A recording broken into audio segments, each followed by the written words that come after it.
You all know, or many of you know, we have a program here every week, Our Healing Choices, Tuesday nights at 6 Pacific. This is basically a forum where we all get together and discuss our insights about the topic. It's always a health or wellness topic, and we just kind of chime in and shine some light on a topic and just share what we know. So tonight's topic is working through our fears, and I'm going to go ahead and read the program description here. Fear, that dreaded thing no one wants to talk about, yet ironically, to one extent or another, everyone on this planet is affected, and not in a good way. We know it takes many forms, from fear of heights to fear of public speaking, to fear of commitment, to fear of spiders, to even the fear of success.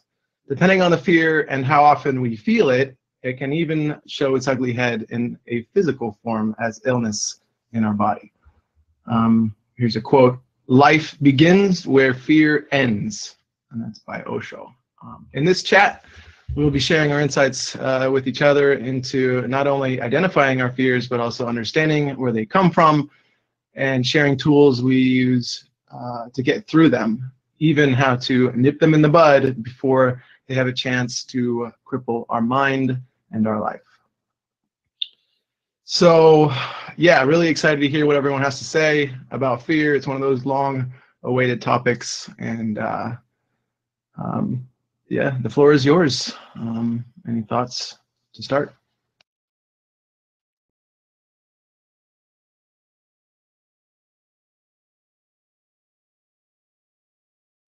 I should maybe start with a question. What does fear mean to you?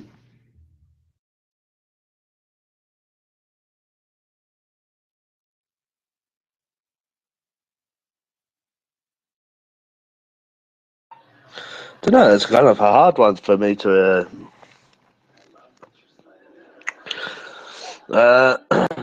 kind of answer, because I ain't really been feared of much. I've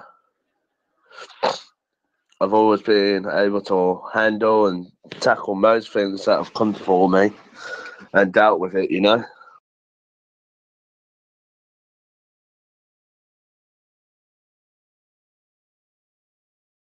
Yeah, you know, I think fear is probably one of the hardest things for anyone to talk about, but we're going to do it one way or another. We'll run the gamut of what does fear mean to us, and how do we deal with it and all that stuff. So, so yeah, you said it's been fairly easy for you. So maybe you could share what you do when something comes up. How do you jump through that? Like, how do you, if fear is not a problem, what do you do to make fear not a problem, for it to not get in your way?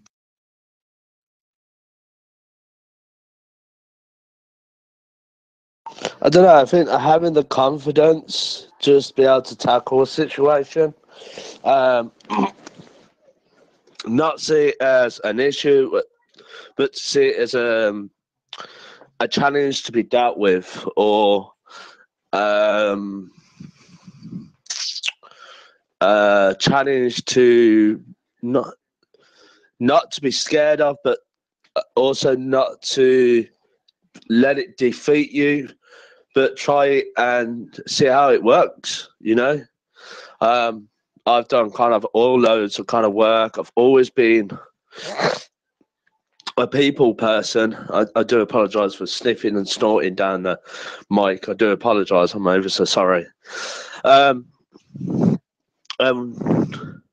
Obviously sitting back, and when something hasn't worked, not just give up, but sit back and think of another solution by myself or with a group of people, and hearing what they have done or could do to try and see if that solution could work to help solve the situation or the equation or whatever the situation was at the time.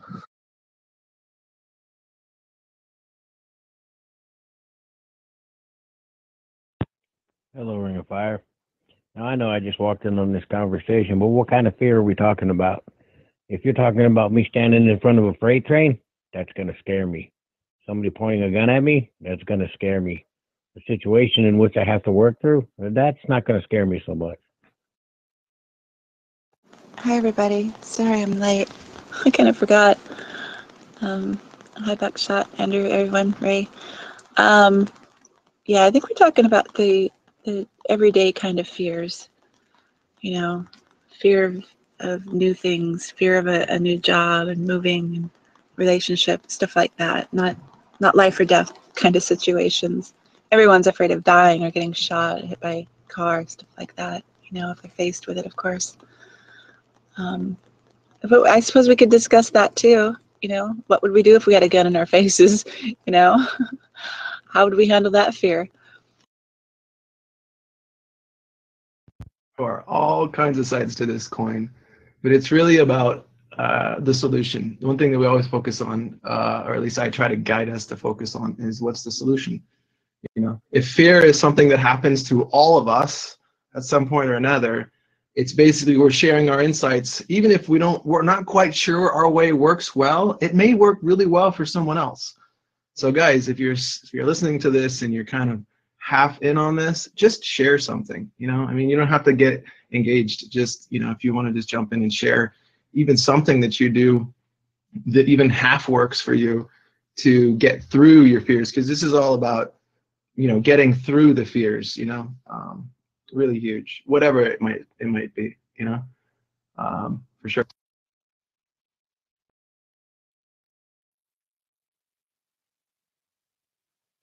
Okay, I can hook you up there. Now, the first thing you have to discuss is not the solution, but the fear. There are different kinds of fear, okay? And the fear makes you act different ways. Like everybody has basic instincts of life. So if a situation taps on my financial aspect of my life, or the sexual aspect of my life, or the emotional aspect of my life, or the hidden emotional aspect of my life, if something in my life touches on one of them, it's bound to make me angry. And the reason it makes me angry if it touched the financial part of my life is because I'm fearful that I won't have enough money because I just got in this car wreck and I got to pay these people. And my insurance premiums are going to go up. So it all evolves around self-centered fear. You see what I'm saying? All fear is self-centered. And once I figured that out for myself, I knew I could tackle it, because it hits my basic instincts of life. And when something hits my basic instincts of life, I get mad. And why am I mad? Because I'm scared. Why am I scared? It's self-centered fear. I think those are pretty normal fears for a lot of us, you know, like with an accident, you know, if it's our fault, we're fearing the consequences, which is a ticket, higher premiums, deductibles, all that stuff. And it puts a kink in our things, makes us come up with money that we had planned for other things, or come up with money we didn't have. Yeah, I don't know about everyone, but I would assume that one of the primary core fears is money. You know, not having enough. I don't know how many of us that are afraid of having too much, but you know, the fear of not having enough and not being able to provide for our family or even ourselves for that matter. I'm sure would come up at some point or other in our lives. You know, so I mean, fear is a fear of spider. You know, spiders or snakes or something. I'm sure, you know. You know, either way, you could do it. Just YouTube. I'm sure most of this you could just, you know, type in fear of, you know, whatever, fill in the blank, and you'd be able to learn how to conquer your fear by doing that. But is there something, let's say, that we could use, tools that you could use that would go for any fears, you know, just to nip it in the bud before it even starts, you know? So I have some general insights on that I could share. I don't know how many people have dealt with mindfulness or understand it or have learned anything about that, but there's some different tips and tricks that you could potentially use for that in that realm to kind of snuff some fears, you know, at least temporarily.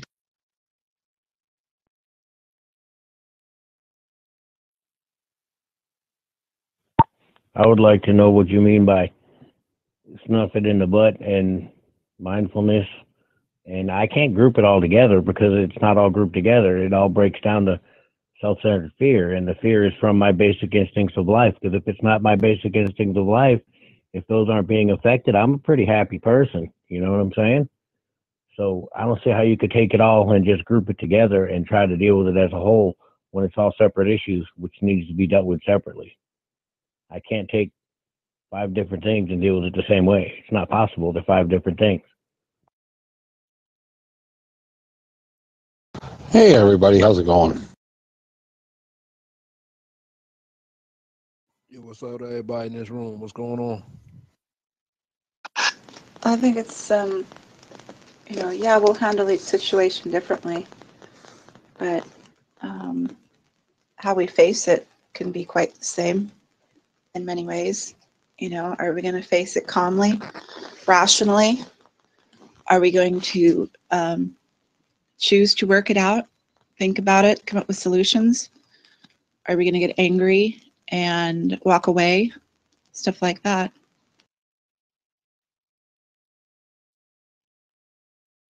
Well, fundamentally, what happens to us in our lives, both good and bad, make us who we are. So the owner of this channel is different than me, who's different than the guy who was just talking about fear. What's happened to him in his life makes him who he is. So he's different than me. His experiences were different than mine. My experiences were different than yours. We're 3 different people. So we're all going to deal with things differently. Like myself, I have a very big presence. I'm tattooed from head to toe. I weigh 200 pounds. I got 10% body fat on me. You know, I'm solid, and I got to watch it, and I know it. And Cheryl, has anyone picked up on the Scottish fellow that's been trying to get in on here?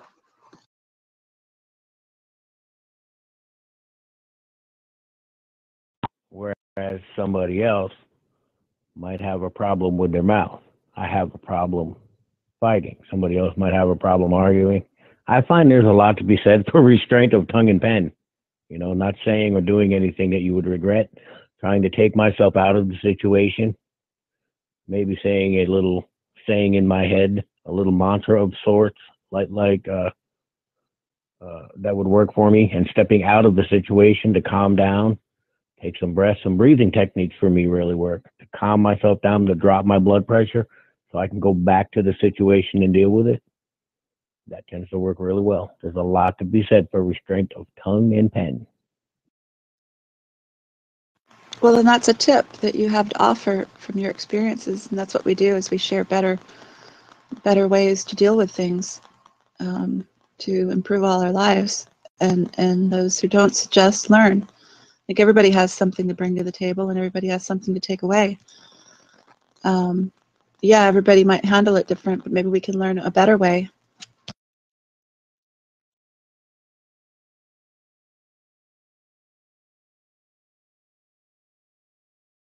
Yeah, I agree with the breathing trick. It's not even a trick. It's just a way to really calm our state of mind so that we can better address the fear. It's really difficult to address fears in a state of anxiety that the fear is creating. You're basically caught in the fog of your fear, and you're just stuck in the headlights. You're like a deer in the headlights, and you can't think straight until you're able to calm down, and then you're able to see the situation almost, as it were, kind of like an observer. They use this in Buddhist practice, I believe, as well as just meditation in general, is the idea of being the observer, the presence of an observer on your fears, to kind of distance yourself from the fear itself and not essentially be identified with the fear and be brought down by it.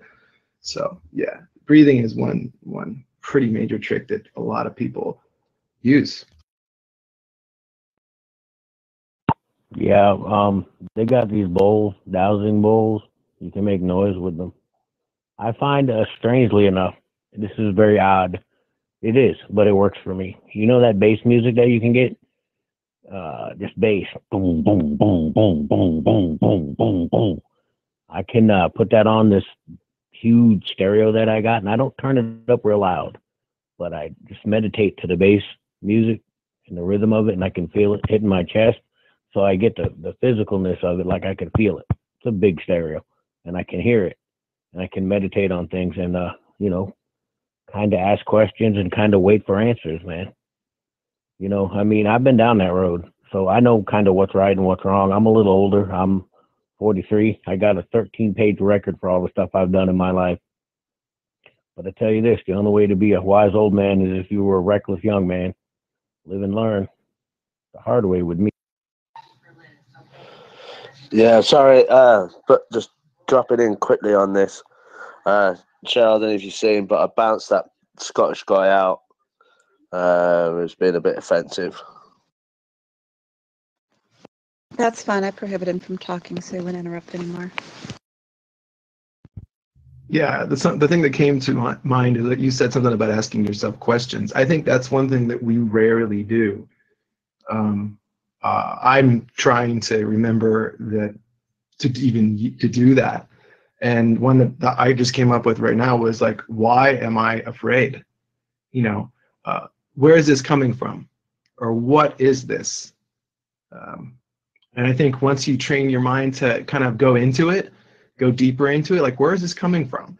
And I think once you identify what the fear is coming from, because some of us have what they call like an underlying unease, and it, you know, may come and go or whatever, but to try to identify and ask the question, where is this coming from? Once you're able to identify where it's coming from, it tends to dissipate a lot of the fear. Understanding the fear, like any other fear, is really it, you know, but you have to identify it first. So that's the first step for sure. Oh, definitely. I mean, the first step in conquering any problem is admitting first and foremost that there is a problem. I concur with that statement 100%. And that's the first step. And then you can take steps to, I mean, you know, there's a lot it could be. I mean, some people have to take the journey and meet their inner child. They really do. And I know that it sounds corny, but you know what? Been there, done that. Own the t-shirt. Met him, shook his hand. And sometimes it could be, you know, a marriage gone sour after a long time. Sometimes it's just a relationship, strained relationship with kids, something from your childhood. I mean, it could be 100 different things that are making, and then when you finally see it for what it is, you just chuckle because it's really not the big deal that you thought it was. Really, that's all it was. And then you're so relieved that you don't have to live with that. And what I've noticed is that it actually affects my life and the people around me. So not only am I helping myself by relieving myself of tension, anxiety, and fear, I'm helping my family. You know, I tend to say this, it's a little prayer that I say. God, I offer myself to thee to do with me and build with me as you will. Relieve me of the bondage of self so that victory over this may bear witness to those I would help. I'll try this again. Hello, guys. How's it going? Hello, Dave. Welcome. Hi, Big Blaze, and go ahead, continue, Buckshot. Sorry you got cut off there. But yeah, welcome guys to the program. Thanks for being here. You're awesome. Yeah, and welcome guys to the channel. And at the end of it, and I am by no means being religious, because I'm not religious. I believe religion is for people scared to go to hell. Spirituality is for those of us who've been there and just don't want to go back. And then, you know, victory over these may bear witness to those I could help with your will, your power, and way of life. So that I get a little victory out of it. I get help out of it, but it helps those who see how I did it. You know what I mean? I lead by example. You know, you want what I have, then come do what I do, and then you can get what I got. And if people are saying, well, the way I'm doing life, the way that I'm living is not working, I tell them, well, you know what? If you keep doing what you've always done, you're going to see, you already know what it got you. Why don't you try something different and see where it gets you? You know, come follow me and let's see where we can go with this. It's hard. You know, I feel that my purpose in life is like that woman that was on here a couple weeks ago, is to help heal and teach, but not a lot of people want to listen. And that's the problem. A lot of people are just comfortable where they are. Some people go down with that comfort, you know. I think the quote was, if you keep doing what you've always done, you'll keep getting what you've always gotten. That's really huge. We have to change sometimes. At some point, we just have to change. And in many cases, it may be uneasy at first, but and it may be fearful at first, but we have to change. Fear holds people back considerably. Yeah, there's that image you've put on your pages a lot. Nothing changes if nothing changes. Well, no, I meant my statement the way that I said it. You know, there is a different way to say it, which is the way you said it. But the way that it was said to me, in the way, well, with a particular issue, was if I keep doing this, I know where it's going to take me.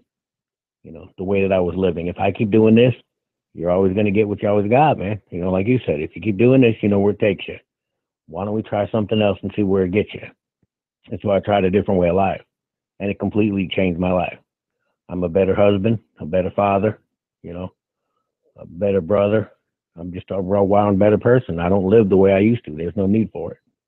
I'm not that man anymore. See, I'm well known on Zello. You know, people will tell you my name. They tell you my address. They pulled my record. They splashed it all over Zello. Oh, you got this 13-page record. Yeah, well, you know what? I don't live that way no more. I just don't. But, yeah. Although I was upset when they did that. Yeah, well, it's really matter to you what's going on in your world, how you are now. Yeah, I mean, we're always a different person. Every week, every day, we become a different person. Usually, hopefully, a better person. Some people won't let us forget who we were. Especially family, they'll tend to do that. You know, they like to push your buttons sometimes when you're in an argument, and you'll be talking about one thing, and they'll bring up something totally unrelated that happened maybe 20 years ago, and act like you're the same person. Oh, well, you're this way about it, and it's maybe how you reacted to something then or how you were then, but you know, they kind of lose sight of who you are now sometimes. Yeah, but who are they to judge any of these people? You know, just keep on doing your best and be who you are. And you know, you made mistakes, you paid your debt. You know, moving on. You're happy now, and should be proud of it. Proud of the changes you've made and the growth you've incurred. Yeah, what came up right there was basically the fear of what others think about you. You know, I think that's one of those underlying things that gets ingrained in us from an early state. Yeah, it's just total BS. You know, people changing their whole MO, their whole personality to suit somebody else is just like almost a form of insanity. And that's a fear. And it's just unfounded. Well, even if you do change and you're changing for the better, you still have negative and positives with that. The people that know you and the way that you used to be try to pull you back there too. Oh, I know that one very well. They're like, you're not, this is not Dave. This isn't the Dave that I know. What's going on? You know, it's like, it almost crushes them. It you know, crushes their vision of who you are. And it's hard for some people to deal with our changes, you know. But the real friends, the real people in your life are the ones that are like, you know what? Okay, I support you. You know, awesome. We'll get through this or whatever. So another thing that I just thought of is this thing. I don't know if you guys have heard this before, but it's this fear acronym or something. False evidence appearing real. Basically us creating an idea in our head of what could happen or might happen based on the past, whatever. All this total BS, not completely total BS, it could be somewhat founded, but mostly total BS, appearing real, like we actually shoot ourselves in the foot and don't do some of the best things in our lives because we think something bad is going to happen. It's crazy. It's almost like we've got some kind of a human disorder, and we got to, like, you know, spend our lives rooting it out. You know, not to say that you have to chase fear and get rid of it. It'll never be gone, but it's really about understanding it and giving it a hug. You know, embracing that shit.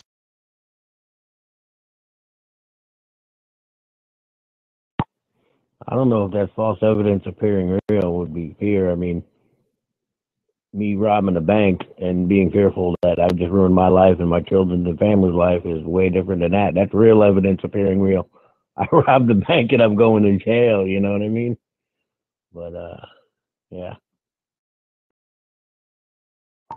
Yeah, false evidence appearing real is basically, false evidence means you're using information that isn't really pertinent to today in your thoughts about whatever is about to happen. Fear is basically fear of something of the unknown. 9 times out of 10, it's unease and anxiety about the unknown. And false evidence appearing real is simply just the idea that you're creating unreal or untrue evidence that's appearing real in your head. And the reality of it is it's not. It's total BS. Just because there was a shooting in your area 2 weeks ago doesn't necessarily mean that it's unsafe to go outside with your kids and play. It just means that happened that day. It's not to say that all of a sudden the entire community is unsafe and we all have to lock ourselves in our homes and never go outside. No, so false evidence appearing real. I've heard of it. I thought I'd share it. I don't know to what extent it settles with anyone, but yeah. You don't live in my neighborhood. Yeah, true that. Right, there are some neighborhoods you just don't go outside unless you have to, right? Grocery store, whatever. Maybe not even go see a movie. You gotta go to the town next door to see a movie or something, right? Dude, I was robbed at gunpoint out here, beaten within an inch of my life, drug into the woods, left for dead. 3 hours later, a cadaver dog found me. I was unconscious. There was a shootout at Christmas, 57 shots, man. I grabbed the kids, ran to the back room, and I had them in the corner because it's the furthest away from the shooting I could get them. We were on the second floor. We counted 57 shots. They took off. And about 45 minutes later, the cops showed up, man. Crazy. And then, 2 nights ago, some guy kicked in the door to his ex-girlfriend's house at gunpoint and took his child. And I'll tell you right now, on Zello, we call the cops. And you guys know that I'm visually impaired. I wanted to go outside and do something, but the guy's got a gun. He's got his kid. Boy, when we called that time, it took less than 30 seconds. This place was swarmed with 8 cop cars. You don't let the kids out without you with them. You closely watch them. And you hear one gunshot anywhere around here, you just run in the house. That's it. You hit the floor, you run in the house. Yeah. We're moving though. So we're out of here. We're going out of state. We got our taxes and we're out of here pretty quick. So thank God for that. We're moving further up north. Hey, brother, that is really good to hear, man. I was about to say, get yourself the hell out of there. Yeah, not good for you, brother. And also, you seem to have a lot to give. So one of those people that if you went down, I would feel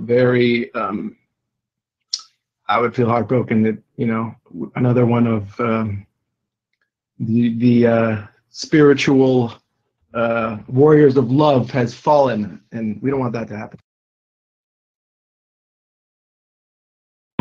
Don't swell my head up too big. I'll never get it in Zello again, man. Don't do that to me. Although I do appreciate the compliment. Thank you very much.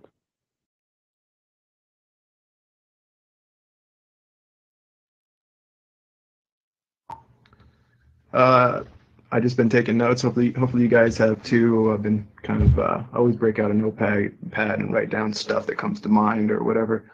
Another thing that just came to mind is conquering fear, trusting in the unknown, truly learning to trust in the unknown. Maybe that requires practice. Maybe that requires, like any other skill, doing something that you haven't done before, that you might have had some anxiety or some fear over, and seeing that it wasn't all as bad as you thought. But just starting with something small and then just flexing that muscle a little bit and I don't know, improving the skill, like anything, requires practice, maybe. Getting through that, like you said, buckshot, right?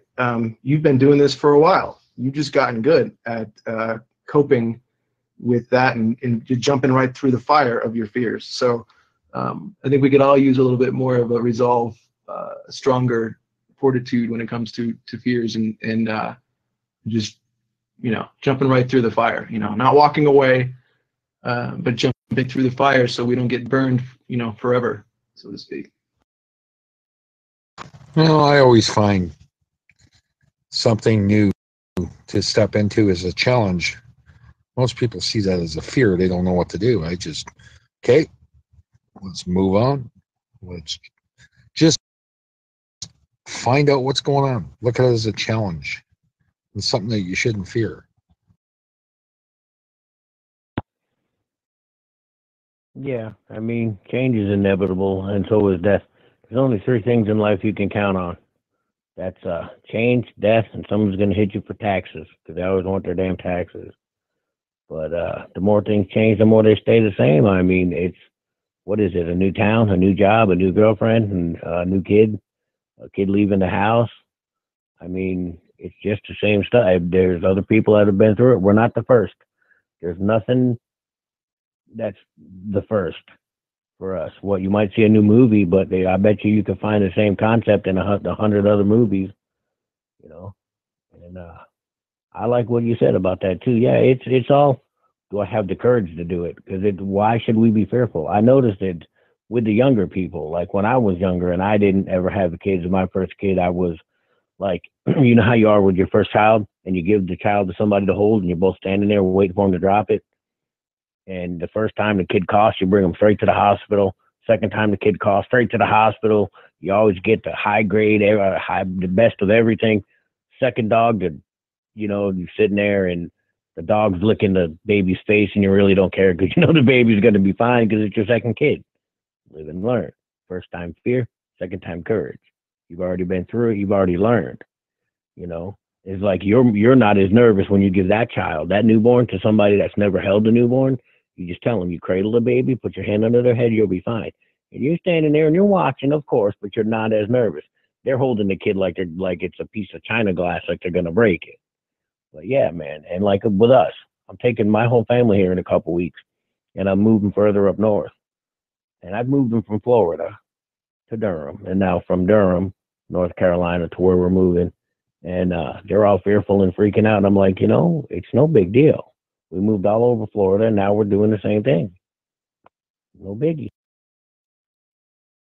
Yeah, I get you. Like, we've done this before. We got this, fear gone, the unknown gone. It's just a little bit different, but it's generally the same.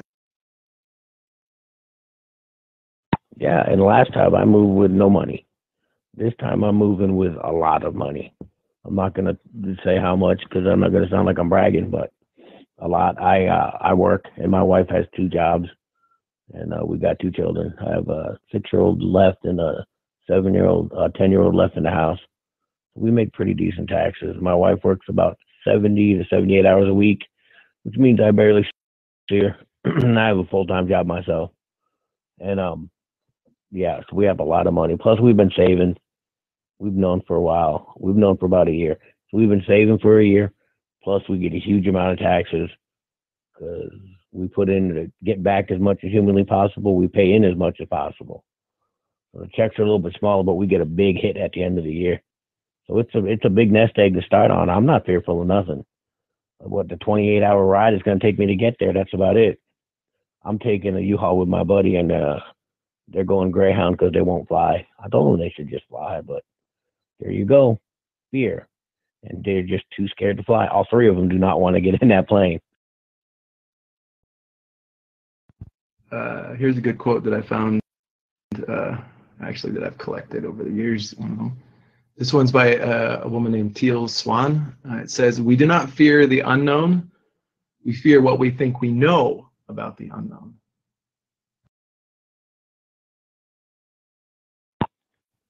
Yay. I like that. I just made a note.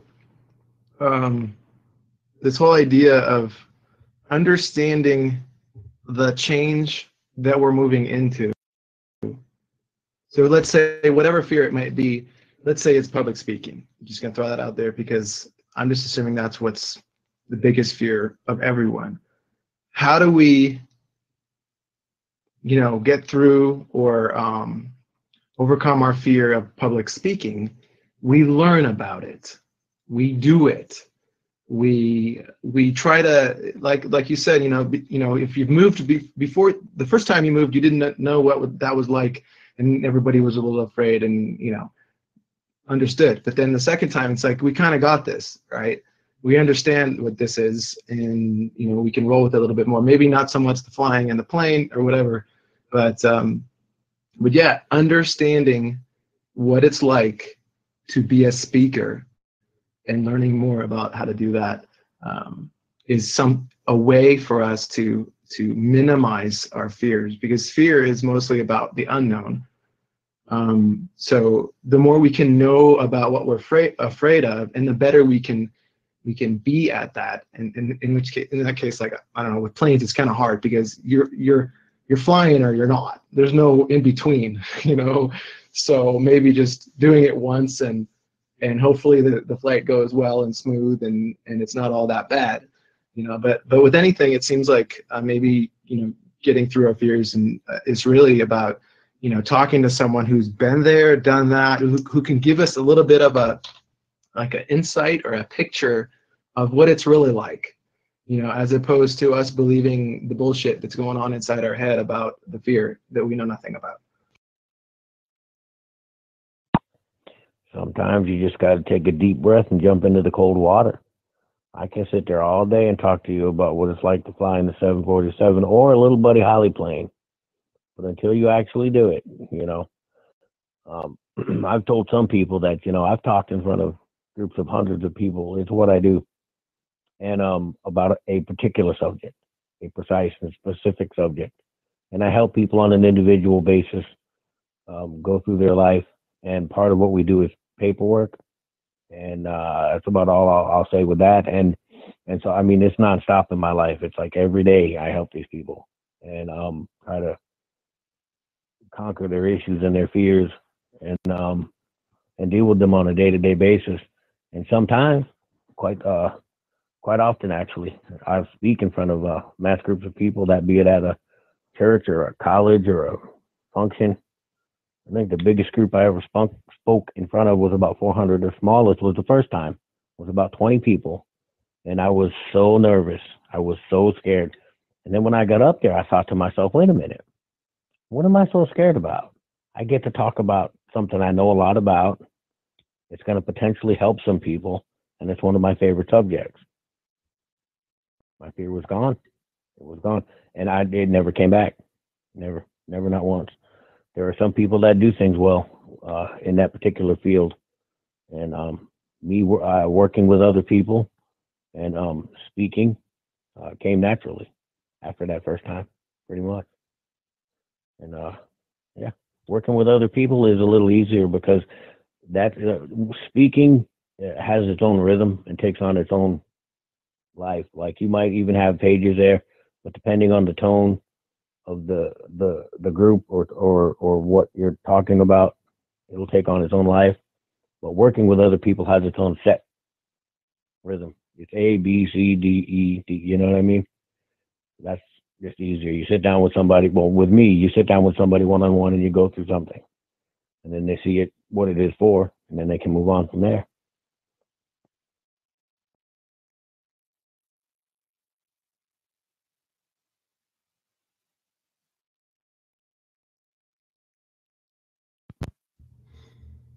Good to know, man.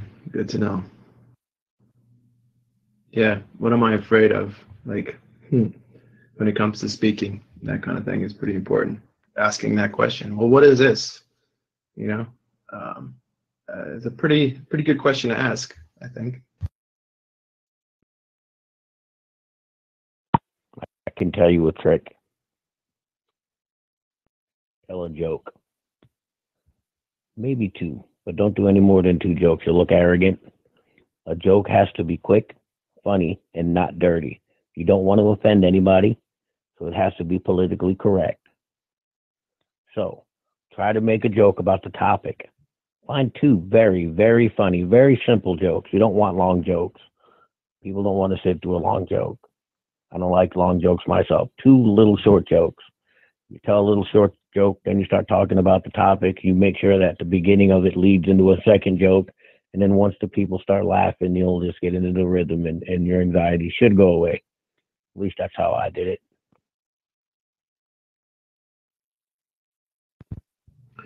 That's golden, brother. That is golden. Anybody else have any tips and tricks about how they get through their fears?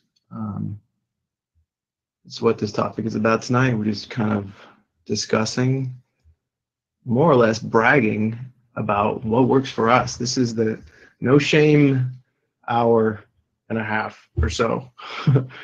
You just share whatever works for you, and as silly as it may be, maybe you put your head in a bowl of ice water or something, and that's what snuffs your fears, or that's what gives you courage, or whatever it might be.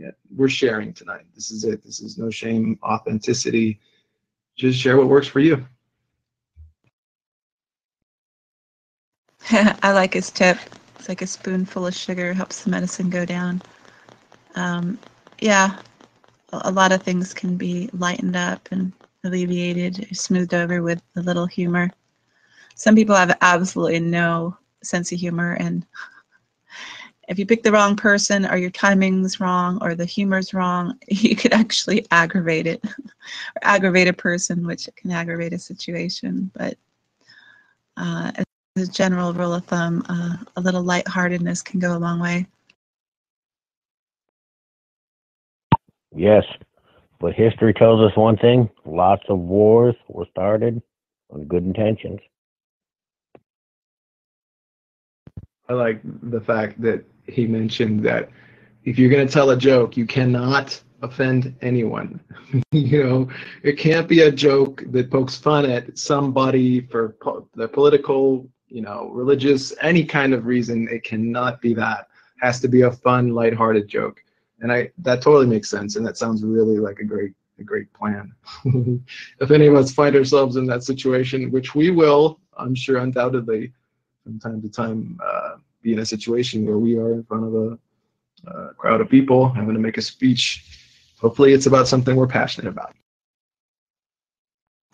Andrew, I don't want to break up the conversation here, but I thought I would let all of you know that had talked to me earlier in the week about my friend. She has passed about an hour ago, I just was told. So, yeah, at least she's no longer suffering. Thanks for the update, Marcus. Sorry to hear that, brother. I know you really cared about her, so just remember, at least I will always be here for you. You know that, and I'm sure a lot of people here and on Ring of Fire have got your back. So I can't speak for everyone, but yeah, you're good, man. Hello, Marcus. Yeah, thanks for mentioning it. I'm really sorry you lost a good friend there. Marcus, my thoughts and prayers are with you and your family, and with those of the family of the deceased. If you look under my name, you'll see my channel. I'm not bragging. If you go there, I'll give you my real name and my phone number. You can call me at any time to talk. If you need me for anything, and if there's anything that I can do to help you or the family, and it's within my means to do it, this ain't no Zello bullshit. I will move mountains to make it happen. You don't know me, dude. I'm like a freight train. Once I get started, I don't stop. If you need me, you know where to find me. And my thoughts and prayers are with you. I'm sorry for your loss. I appreciate that. Yeah. I am pretty sure she's got things pretty much in order. I know she's talked about it. I don't know nothing other than that, but she does have life insurance and stuff like that. So I think as far as that goes, she's good. And the family is, you know, they've got it all pretty much under control. But I thank you for your offer anyway.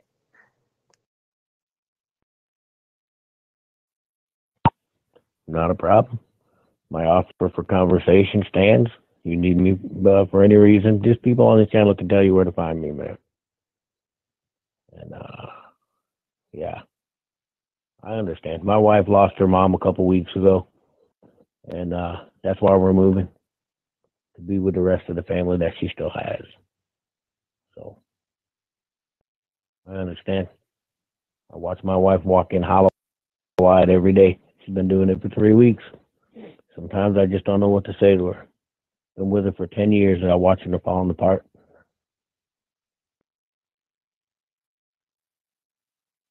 Sometimes I just don't know, man. I feel for you, though. I feel, and I'm here for you, too.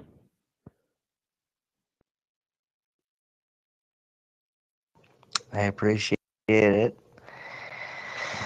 So, but yeah, and that's, you know, that going, getting back on the topic of the show here, I have my own fears of, well, death. I mean, I know I shouldn't be afraid of dying because, you know, we all live and we all die. So, you know, that, and what we do with the in-between time is definitely up to us. And we can either make it a good life or a bad life. And in my opinion, I have actually read a book, or I'm in the process of reading or listening to a book on CD called The Difference Maker. It's a good book. It's a John C. Maxwell is the author. If anyone wants to look him up on Amazon or at their local library or whatever and read that book, definitely you should, because it talks about talks about fear, talks about your attitude, talks about how to make a bad situation good. And so, yeah.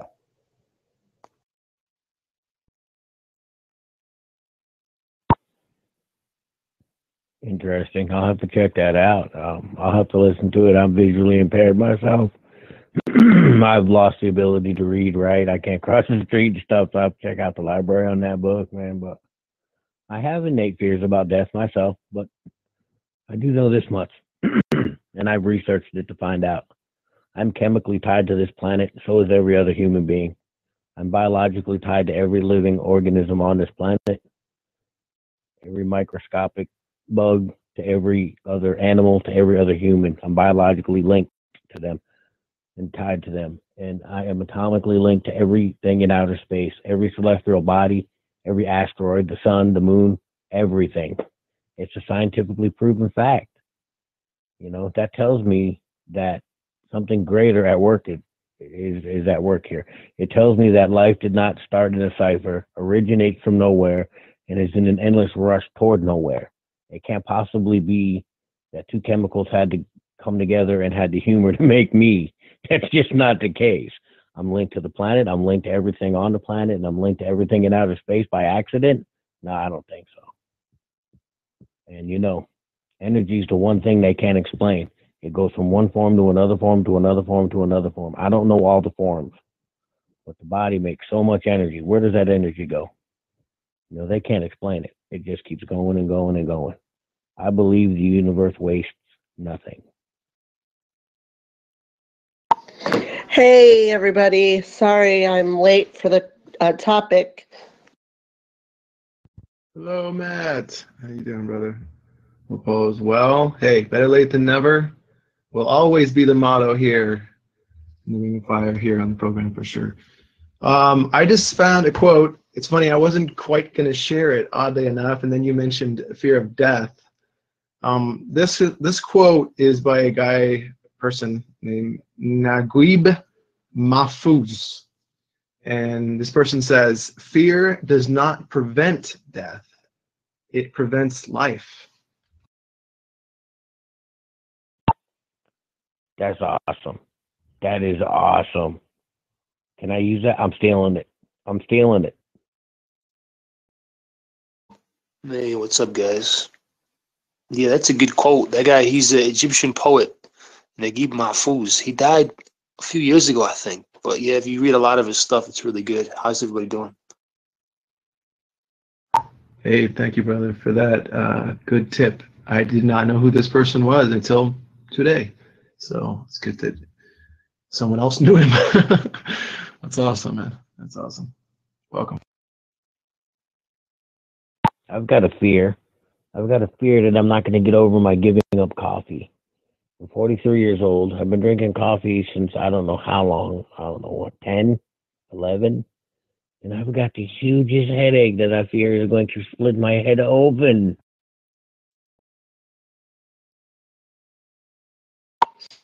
It's not a fear, that's a habit.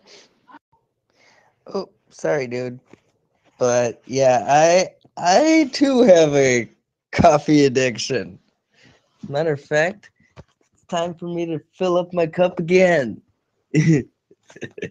But you know, it's actually chemically and scientifically a fact that you can in fact get addicted to caffeine. I know this because I have a friend who he doesn't drink coffee very much, but he drinks Mountain Dew like it's water. That's about the only thing I see him ever drinking. I've never seen him drink a bottle of water, a glass of water, nothing. It's just Mountain Dew and the occasional coffee on Saturday and Sunday when he goes out to eat with his family.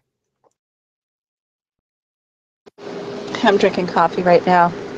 Anyway, I'd like to mention to all of you, because most of you probably don't know, by way of suggestion, someone suggested to me, who's running another channel here, I sent the message on to Andrew, and he now has a way to put up webisodes of this program for you guys to check out later. He had to hold back because of all the time consuming to make it perfect. But we found a nice, easy way that, you know, they're not going to be perfect, but they're going to be up at least. So if you guys ever come in late or you miss a webisode and you want to get caught up, you can check it out on YouTube. And it streams live, and then it'll be available to view afterwards. You can find a link to that on the Ring of Fire website page, or sorry, Facebook page. I'm not sure if Andrew put it on his, but yep, you can just search for Our Healing Choices on YouTube also. Search for Ring of Fire Chat on Facebook or Our Healing Choices on Facebook. I didn't mean to cut you off, but I'm going to have to bow out. I don't want to be on YouTube. So I wish you would have asked me first. I'm gone.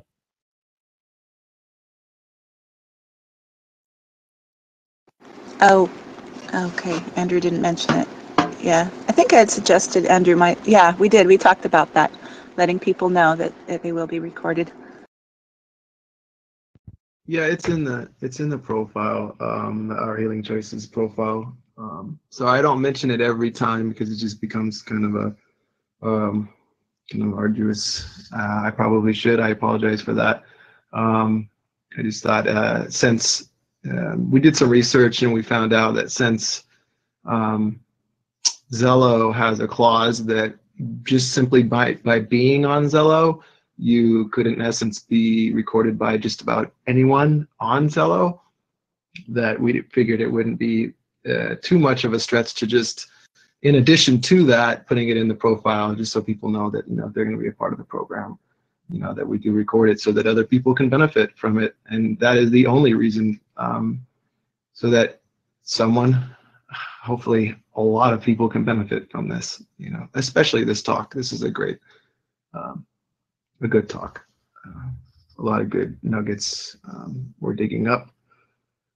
Bringing to the surface here on one of the more important topics for, I would say, humanity. Nobody's immune to fear that I know of.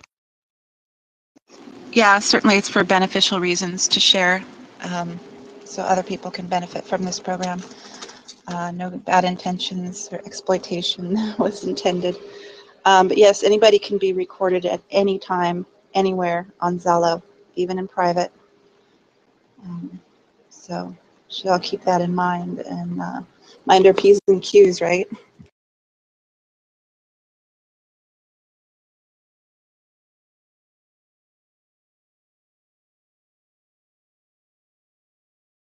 True that, true that. Here's another slide that I found. I hear, I don't know where it came from, but I heard these things are called inspirational memes. I'm not certain of that. MEMS. I don't know. Someone could correct me on that who knows more about this stuff. But anyway, I found another one. This one doesn't have an attribution, so to speak. Can't attribute this to anyone. It just says, on the other side of fear lies freedom.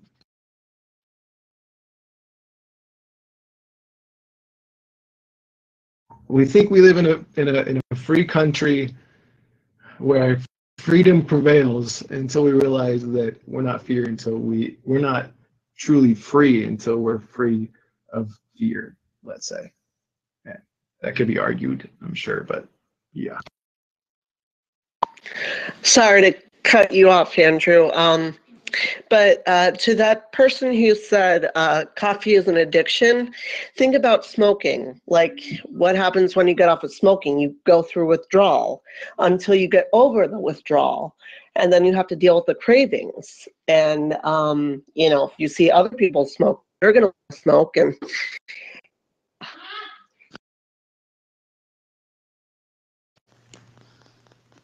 Yeah, anyway, that guy left, so I don't know if he got my message at all. I guess that was one of his fears, being recorded, right? True that, right?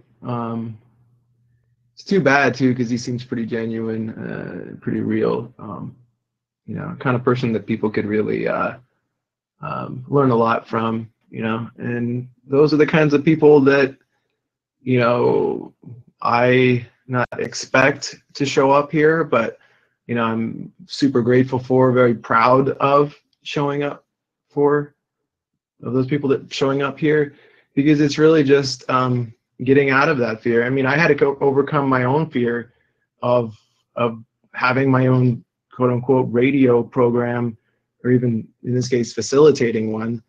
That was one step I had to take. You know, I was anxious at first. I mean, as I was anxious and a little fearful just to step into the ring of fire the first time, just to have my voice heard. You know, and you know, year and a half, almost 2 years later, here we are. You know, having a program aired live for people to learn from on YouTube. It's just like, whoa, you know, mind blown. You know, very cool stuff. Yeah, and you're right. It is in the terms of service. People should know. I guess they forget, even if they did read the TOS, that people can be recorded at any time via any means, really. So yeah, it can just be in a little corner of a URL on Zello, or it could be, you know, broadcasted in a wider format. But yeah, on that note, people should always watch what they say, you know, regarding sharing personal information or just being a jerk. You know, that could be used against them in any way. So yeah, that is too bad, because this is a sharing program. People do open up and they do share personal information. I mean, maybe not necessarily things that could have their like identity stolen or something to that extent, but you know, it is, we do share on a deep level here, you know, our insides and our intimate details of ourselves, and we do appreciate that. But for the benefit of all, it should probably be disclosed at the beginning of the program at least, and probably somewhere in the middle as well, just to reiterate for those who missed it that we do that, but also for the benefit of letting people know that it will be available live and later on to listen to.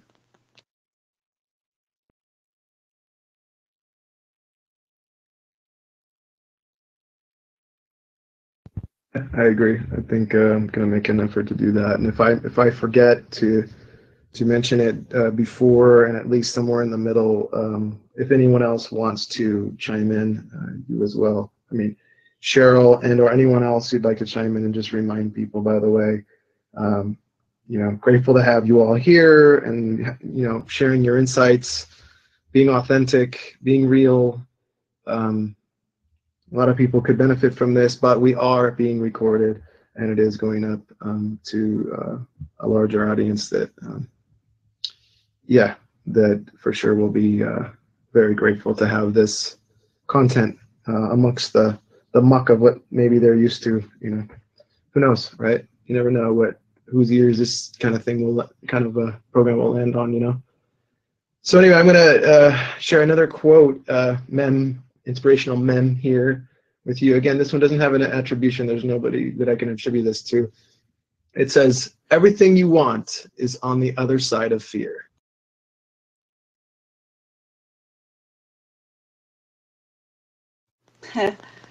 Simple yet profound. Very good quote.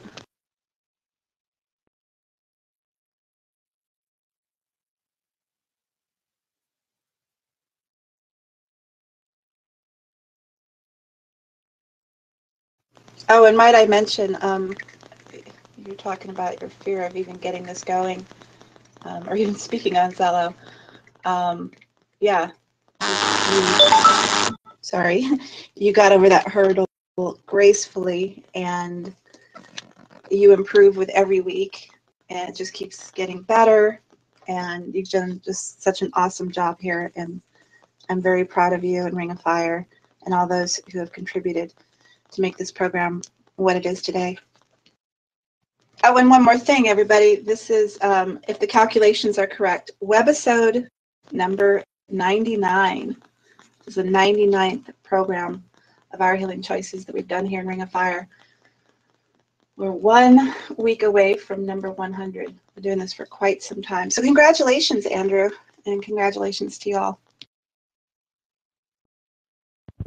I'm going to have to reflect that back to everyone as well. We got here.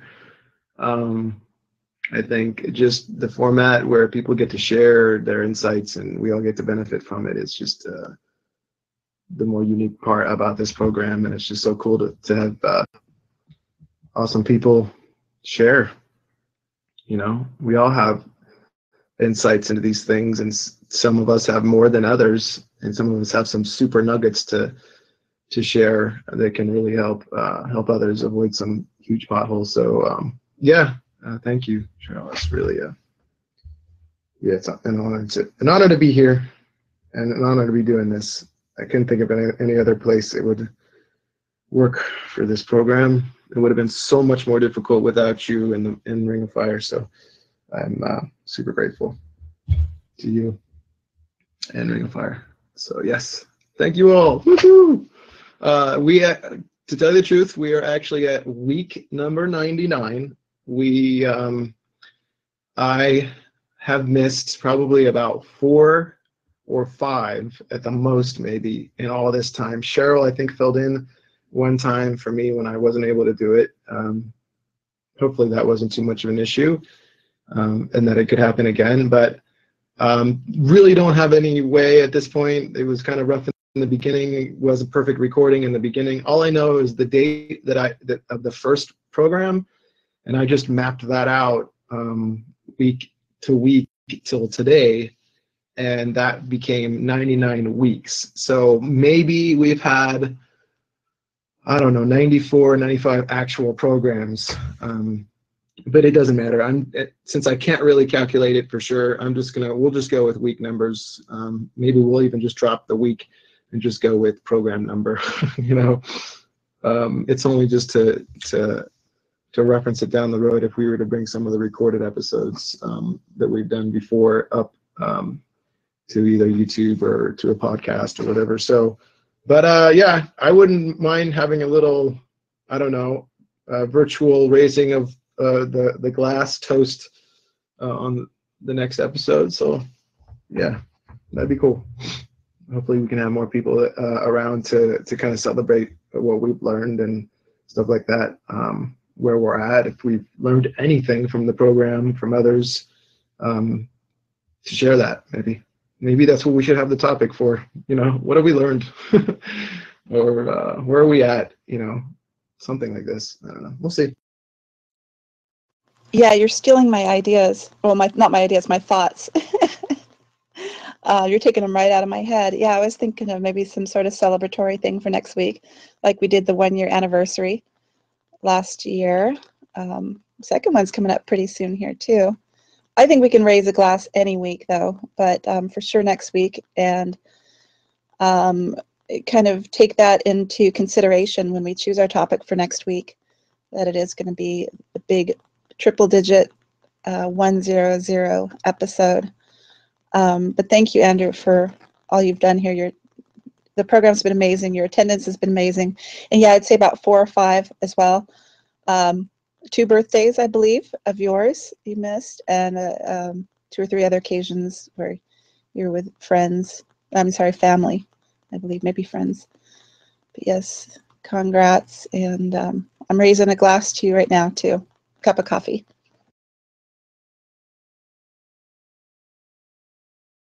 Coffee is good. I'll take it.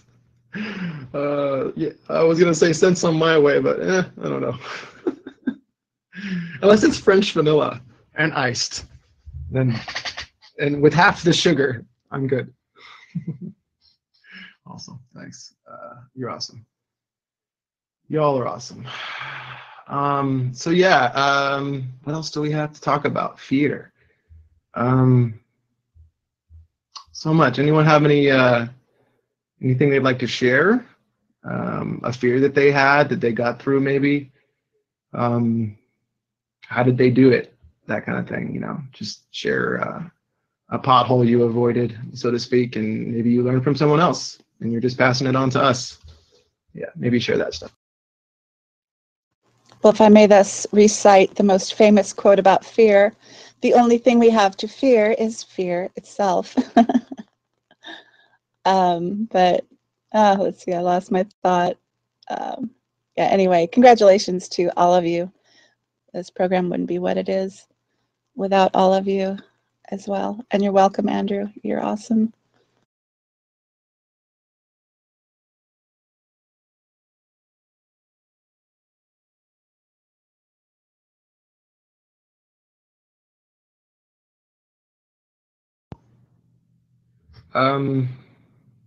Fear of commitment, I can say. Let's see, what have I learned? I don't know. I think I read at some point or heard maybe in one of these discussions is that that progress is the most important motivator. So I thought, okay, fear of commitment. Well, commitment is committing to something, and I don't know, being motivated to commit to something. I thought, okay, instead of committing to some new endeavor, which I have many, instead of committing like outright to a new endeavor, just make progress. Commit to making progress. And so fear of commitment gone, just simply start where you stand. And so I did, and I started a meetup group for free hugs offerings, and I'm going to be doing another meetup group for vision boarding. And I just put the bare bones version of my website, consciousriver.com. I don't know if I can say that here. Sorry, but really cool website, bare bones, just some cool inspirational memes like what I've been reading on the website. And so it's that progress thing is so huge, something that I learned that I'm super grateful for hearing. I honestly do not remember where I heard it. It could have been from this program. I could probably go back to my notes from last week and see it on there somewhere. I don't know. But anyway, I learned it, and I'm grateful that I learned it because It just means that instead of trying to make something, perfect, or imagining that it's got to be perfect, and then never starting because it seems overwhelming, because perfect is overwhelming and not possible in our mind right now. Instead of doing that, just simply making progress, baby step, just something. And then that gives you motivation to go to the next step. And then that gives you motivation to go to the next step. So totally, like, hands down, progress, start where you stand. So cool. That's awesome, Andrew, that you got those meetups going. And the things that you do, and who you are, how you are, what you do, stuff like that makes the world a better place. So I tip my hat to you for that. A quote just came up. I was thinking when you said that about plan and everything. I've learned over the years that when one's mind is made up, this diminishes fear. Knowing what must be done does away with fear. But I'd like to mention that we have a user in here who we haven't talked to in a while, Michelle, aka Shell, who has been a fearless trooper, has gone through some things that we would all just be deathly afraid of. And she has overcome it and gotten through it better than any soldier I could possibly imagine. And she has been just such a doll, a total sweetheart, and shared at very deep levels, just very openly. And in fact, it says on her profile right now, surgery tomorrow. She's got another surgery. So I'd love to hear from her. But if not, at least I would like to wave a big hello to her and send her a big virtual hug, and commend you on how you've handled your struggles, honey.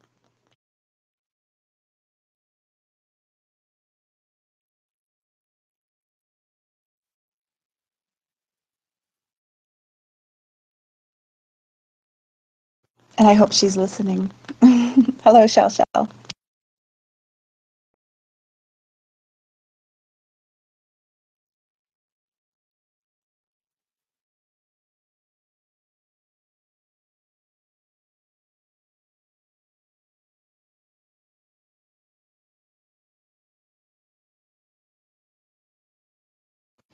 All right, we have a user here, said he can follow our rules, so I'm sure he read them. Let's give Brian, aka the Brian O, a warm welcome to Ring of Fire. Hello, I'm Serenity. Welcome, sir. And apparently I have been busy. I got some company over here. But welcome to Ring of Fire. Ooh, welcome, Brian. My name is Andrew. Been with the Ring of Fire for nearly 2 years now, it seems like. So yeah, I think you're gonna like it here. So welcome. Program topic of the night is working through our fears. So yeah, welcome. And if you feel like sharing, great. If you don't, it's all good. Just chill and enjoy the ride.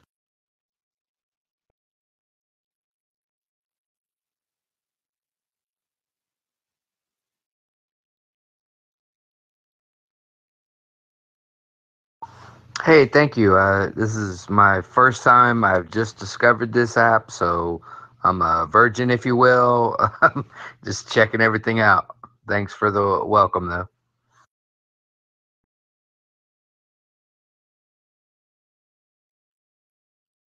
Oh, for sure. Yeah, I see you just created your profile today. Welcome to Zello as well. You ended up in a good place, good channel.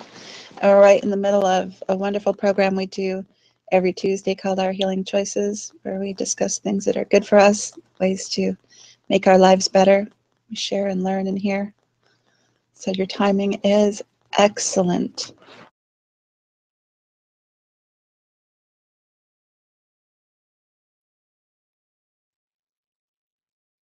The one thing that we haven't quite gone over, that's generally on the agenda, if you even call it an agenda. It was just part of the description that I came up with for the program. And that is how to nip fears in the bud before they have a chance to cripple our mind and our life. So does anyone have any tools that they'd like to share on how to basically, you know, fear arises, you do something and fear goes away, you know, before it has a chance to gather moss and roll down the hill into a giant ball of blah, you know, of us doing nothing and being afraid of to make a move or whatever it might be. So does anyone have any tip or trick that they use for that? I mean, I have one I could share, but I wonder if anybody else has something they'd like to share in that regard that works for them. Really anything that works for you. I don't think we've gotten too deep into, you know, what works for us, you know, sharing, you know, ways that we kind of diffuse our fears a little bit, what works for us.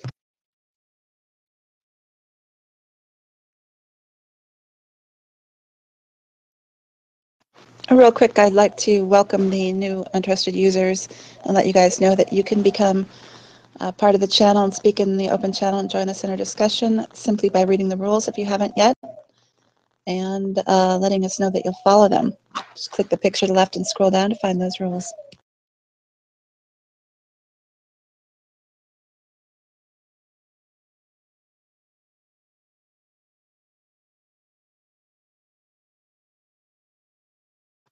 All right, we got one such person who decided to speak up. We have Devin here in the channel, so let's give him a warm ring of fire welcome. And hello, I'm Serenity. Go ahead and take the mic and say hello, and don't be afraid. Share anything that you'd like. And that was my pun because our topic of the night is working through our fears. Okay, I mean, hello, Serenity, and everybody else. Long time no here on this channel, and welcome to all the new users on this channel. I will tell you, this is like one of the coolest channels I've had and to be on. So, but I mean, I wanted to ask, what type of fear are we talking about? Are we talking about all kind of fears, or just one in particular? Oh, there you are, Michelle. Thank you for keying up. I hope you heard my transmission to you a few minutes ago. I think we're talking about just about any kind of fear, probably more so irrational fear. I think the everyday kind of fear, not so much the, you know, fear of, you know, what we do in a very rare case, like if somebody put a gun to our head kind of fear, but the stuff that we face every day, you know. It could be our phobias. It could be the fear of new things in our lives. Maybe you have something more to add to that, Andrew? Well, sorry, Andrew, but I will say this. Actually, I have had a gun pointed at me. Some dude I was dating, thought the world of him. He was a limo driver. He was a bouncer, you know, so I thought I had the best of both worlds, and I loved him to pieces. He was, let's see, I was 20 and he was like 38, something like that. Anyway, he picked me up one day from my house and we went riding, and we wound up down by the lake, maybe about 2 hours away from my home. And he pulled out a gun, pointed it to my head, and asked me if I had been cheating on him. And I told him that if you pull the trigger, make sure you kill me within the first shot. He said, yeah, that's what I'm going to do. I'm going to kill you. I'm going to throw you in the lake, and everybody's going to think you ran away. I kind of was scared that day, but I didn't want to show him that I was, because if I did, I would not be here today, I don't think. But Serenity, you know everything I've went through in this past year, and I've come on here and kind of said that I was afraid of doing this. But I mean, I was afraid of losing my legs. You know, and I'm still scared because I'm in the hospital again, you know, dealing with my heart, my kidneys, and an infection and all this, and it's just too much. And that's what scares me, is, you know, and I don't think it's a fear of just dying too young and leaving my family and friends that I have. And, you know, so I guess that's one of my fears, and I just don't like talking about this. So yeah, but anyway, I'm gonna let somebody else have this mic, and thank you guys. But I'm gonna let somebody else talk. Okay, well, thank you for sharing. I couldn't imagine you going through any of that without fear. I just know that you've been quite tough, and you've kept your head up amazingly well, and still have managed to enjoy life and shine some sunshine into this room where there doesn't seem to be, and you know, very much. You know, most people would have a much more gloomy outlook, I think. So like I said, I really commend you for that. And that's terrible, but you know, that guy with his gun, that's him showing his fears and his insecurities. I'm pretty sure you probably were not cheating on him, but that's him just taking his fear to an extreme. I'm sorry that happened to you, but I'm glad you're okay and made it through that. I assume you dumped him pretty quick after that.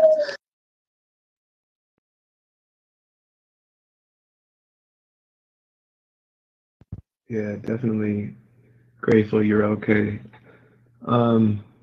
Wow, the fact that you made it through that, and you know, you're here today is huge, you know, super good. I was gonna recommend a book to help you get through your surgeries and whatnot. That was, you know, I've learned a lot. I've learned a lot from books, more so than I have in school ever. And the one that I would recommend for sure is a book called The Power of Now by Eckhart Tolle. It definitely has a way of taking you out of your body, to the point where you can kind of, I don't know, it's just, I don't know how to describe it. It kind of gets you out of your emotions. Not to say you shouldn't be feeling emotions, but it kind of takes you out of it and looks at to be able to look at yourself from a different point of view, almost like the child inside you. You know, it's just profound how simple that book is. Again, it's called The Power of Now by Eckhart Tolle.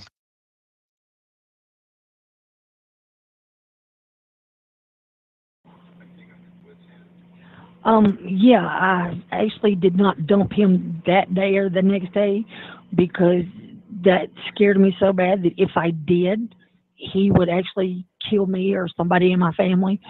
I will say he was a little bit of a racist, because the first time he drove up to my house, my little sister, which is mixed, he asked me who that girl was, and I said, "Oh, that's my sister." And he goes, "Oh, so you're an in lover?" And I said, "Not me. That's my sister. That's not my child." So right then and there, I kind of feared him a little bit and thought, "Oh God, you know, this man is going to wind up hurting me. But if I leave, it's going to be worse. And if I stay, then maybe he won't hurt me as bad." When we actually got home that day, or he dropped me off back at my house, I never did say anything to anybody about, you know, him pulling the gun out, because I know if I did, my daddy would have killed him. But they didn't find out until, like I said, I was 20 at that time. They didn't find out until maybe 10, 15 years later, that's what happened that day at the lake. Yeah. But yeah, it took me about, 3, 4, 5 more months to get away from him. So it wasn't easy, but yeah. And I just recently found out through his son that he passed away in 2003, the same year I had my accident. So you know, I don't know, I guess it's karma, but anyway, like I said, somebody else speak up and let us know what, you know, your fears are or whatever. Serenity, I really appreciate all the good things you say about me,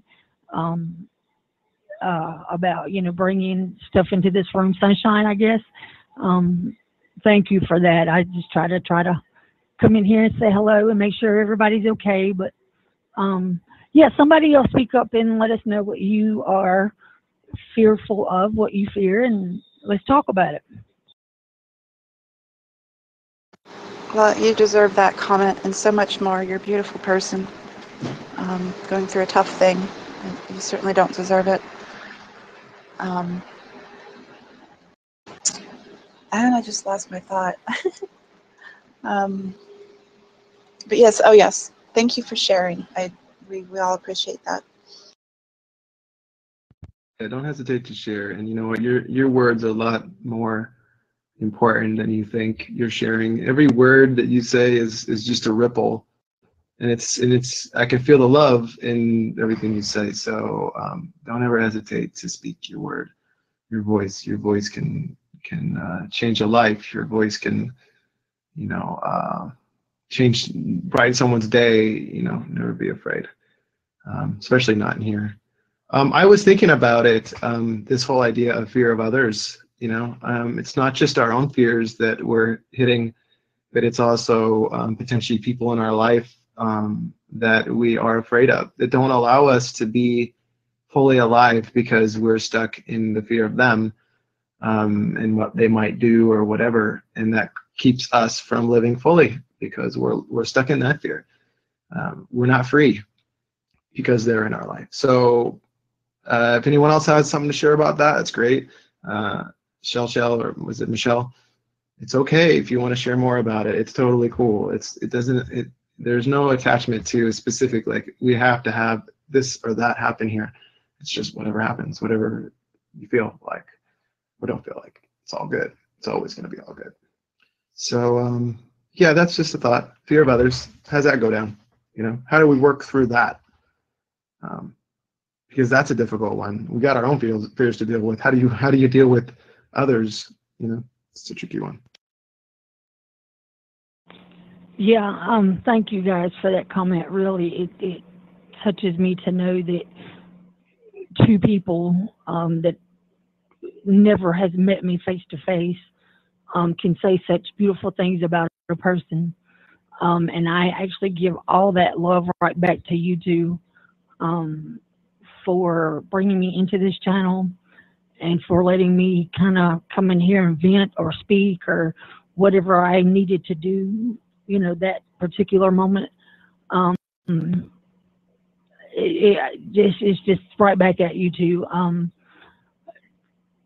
Yeah, I feel the love. But yeah, please, somebody else speak up and let's get your opinion on what you fear of others, or like I have a fear of heights. I'm scared to death to get too far, you know, off the ground. I will not fly in an airplane because that's way too far for me. I will every now and then ride a roller coaster, but I haven't rode a roller coaster in a long time. I have a fear of public speaking, believe it or not. You know, so yeah, someone else speak up and let us know, you know, what you fear, and it, you know, don't have to be actually, you know, fear of people, but yeah, if it's fear of people, please speak up and let us know how you got through it. But I'm going to shut up now and let other people speak. So yeah, have at it, guys. Well, I've been through some surgeries myself. Nothing like you've gone through, but no surgery's a picnic. You know, when they cut you open, they cut you open. You know, and it's scary, but the thought that it may improve my life, improve my condition, improve the pain, you know, I did it. It'd be worth going through worse pain to have less pain in the future and improve the quality of my life. Fortunately, I didn't have the success I was hoping for. But yeah, I did it. So, I mean, I've been pretty much in the same shoes there.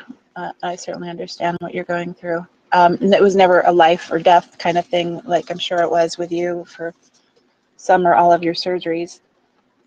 But, you know, it's for quality of life or the hopes thereof. I'm trying to think like how I dealt with that. I don't know. I guess it was the sacrifice. You know, I just moved forward and made the sacrifice for the hopes of a better outcome. I thought I would comment about this whole idea of having someone in our lives, and I believe we've all had that, or may at some point have someone in our life that kind of just scares us, you know, and we don't like the fact that they're in our lives, and they're, you know, you don't know what they're going to do, so you live in some sort of constant fear of this person. And I don't know how often and how many cases that this will work, and in how it can be applied. But in the times where I was somewhat afraid, I simply just added more love. Like I would, you know, in a state where someone else is expressing their fear in the form of anger or whatever it might be with me or about someone else, I would essentially do either an actual, you know, offering them a hug. I would either just give them a hug, you know, as a parting hug or whatever it might be, or just with my words, I would give them more love. Meaning, I would raise my state of mind to be more loving and compassionate and understanding, and that's at least in the cases where they were with me, because the only time I'm experiencing fear of others would usually be when I'm with them, because otherwise I wouldn't necessarily hear about them, and in that moment is the only time I can change that situation. And it's really about being more love, being love in that situation, whatever that means. And it could be just being more kind to them, being overly kind to them to the point where they're like, what is going on here? It doesn't matter. You know, we're the common denominator in every situation. We are the one that's always there. If we're fearful and angry, then that's what's going to happen around us. It's just, it is what it is. If we experience, you know, something happening to us on a regular basis, it's not them. We can't point the finger at others because we got three fingers pointing back at us. You know, it's something we're doing to cause the world to seem like it's, you know, all bad. Something we're doing, you know, because we're the common denominator there. We're there all the time in every one of those situations. So I don't know. I feel like we just got to add more love. It's got to come from us. And that can transmute, and it has in my life transmuted a couple relationships that would have been fearful, where that person is would have been like kind of a fear. I would have stayed kind of fearful of them, but now I'm not, you know. And it was simply about changing my attitude, my perception of them, and adding more love and compassion for them, even though that's not what's getting fed back to me. So eventually, over time, that relationship changes. In most cases, people don't know what to do with that. Now, the rest of their life, they could be, you know, just everyone else in their life could be bringing them down and bringing more of the fear and more of the anger into them, and that you cannot do anything about. Perhaps, maybe you can, but at least you can do what you can do, and that's the best that you can do. And you shouldn't expect anything more of yourself. Just do the best you can in that situation with that person. All right, Ring of Fire, I'm going to get off here. I'm kind of, I think my medicine is wearing out. Anyway, I might be back on later, and I hope that what I have said helps at least somebody in this channel to realize that, you know, that they're in the same situation or whatever, and it's okay to leave them, you know, to leave that person that they, you know, fear, to get away from that person. and I hope my words at least touch one person. But I will probably be back on later. I don't know if the topic is still going to be there, but anyway, I just think we need to be an open channel, and we need to, like, what's talked about in this channel kind of stays in this channel, and that's what I like about it. But you guys have fun talking about it, and I will see you later. Love you guys. Take care, Michelle. Have a great night. Thank you for joining and feeling open to share your story. You know, that's cool. You're awesome. Don't let anyone tell you otherwise. Yes, thank you, Shell, for all the sharing you've done here during this program, and all of the moments that you've joined with us in Ring of Fire. And I wish you the very best, and look forward to talking to you again. It's a pleasure seeing you on here again. I know it's been a while, and I certainly understand why. But yeah, as far as people that are like negative, that's definitely their fears talking. If they're going to try to crap on your parade and your hopes and dreams and goals and fantasies, then you know it's better to distance yourself from them, or at least don't share those things with them. You know, even if they ask, just be vague. Because their fears can protect us if we have any uncertainties, and we certainly do have uncertainties, especially when we're trekking into new territories, dipping our toes in new waters, something that we haven't tried before. We're not 100% positive it's going to work for us, or work for us as well as we hope and plan to. You know, in some cases, even with close family members, we have to even cut them out of our lives completely when they're negative and harmful to, you know, such levels of detriment that they bring out our fears and, you know, instill sorrow into us. And I've seen it happen. I know a gal on here who should have cut ties with her mother and sister a long time ago, and she finally did. I think with my help. You know, I stressed to her that you really need to just stop this.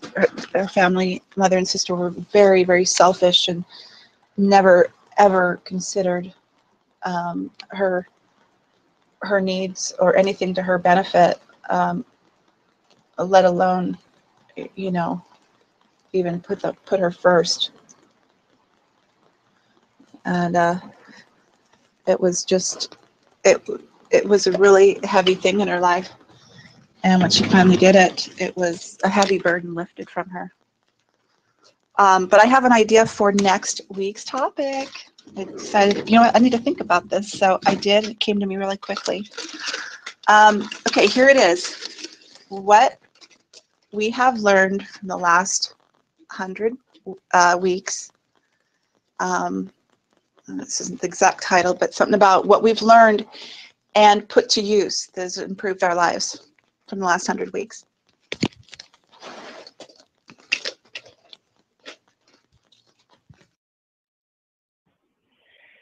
Hey everybody, I've been hearing on your discussion, so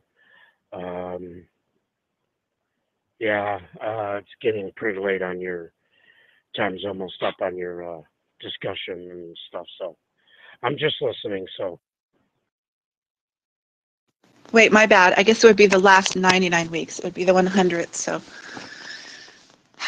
yeah, kind of a summary, a reiteration.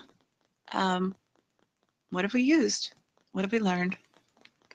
How has it benefited us? Oh, and I'm sorry. Hello, Jerry. Hello, welcome. Yeah, a little late, but you can always catch up on tonight's episode, what you missed on YouTube. Search for Our Healing Choices and subscribe. But yeah, I think that would be really cool. Just lost my thought again, but yeah, share the tips and tricks we've learned and how we've used them, how they've made our lives better. And then it'll be kind of sharing those things all over again and helping people once again. Hello, Jerry. Welcome, brother. Good to have you here. Better late than never is always going to be okay here. Yeah, I think this, what we've learned and put to use in the last 99 weeks of our healing choices would be a perfect topic. I have notes upon notes to share. I haven't been quite as diligent with writing notes as I have been previous year, and so I could share a bunch of what I've learned that I asterisked. My notepads have asterisks on them for like, oh, that was a aha moment, so to speak, and I'll share as much as I can of that from the beginning. But I would be more apt to hear from how others have benefited from this, and we won't be able to attribute it directly to what we've learned on the program necessarily, but just in general, like it could be what we've learned overall, how we changed and put some good wisdom to work for us in the last 99 weeks, whatever that turns out to be, year and 3/4 or something. Close to, let's see, it's 54 weeks in a year. Shit, we're coming up on 2 years, pretty close. So yeah, good stuff. Awesome. Yeah, real close to 2 years. And yeah, that's right. You've taken a lot of notes. So yeah, the gears are turning over here. So I don't think there's going to be any need for voting in a topic for next week, or even considering that we should vote, or taking any suggestions, except to put something on the list for the future, and just seal that one in, just like we did with the 1-year anniversary. It's a milestone, so for sure we'll just mark that one down as a special event and do it like that. Well, that'll give us a little bit more time to talk about fear, because this is such one of those important topics. I am happy to keep this channel open for any other thoughts on this topic, because it is one of those hugely broad topics that just about everyone is affected by. So one of the things that I just wrote down just a second ago is this whole idea of the idea of sharing our fears, or something that we're a little afraid to do. It could be a change in our life, a new job, or whatever. The idea that by sharing what is fearful to us with others, especially others who haven't been down that path before or anything like it, brings out the fear in them. And the only thing they're going to be able to tell us is their fears.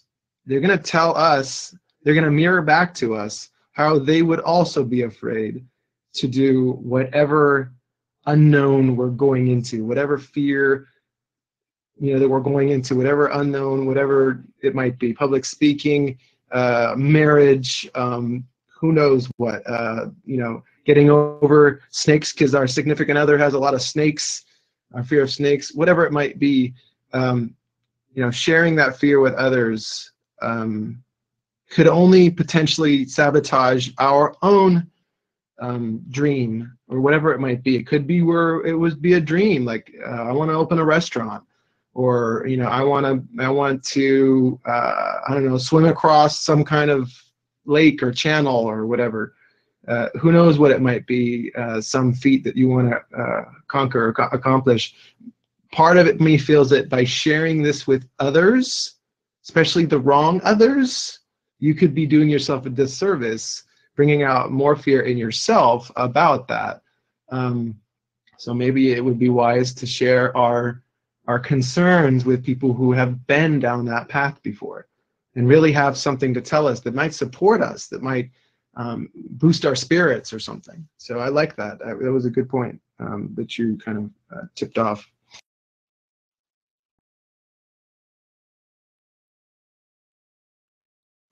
Oh, you mean for the topic for next week? No, the whole idea of sharing our fears with others, and that bringing out that same fear in that other person.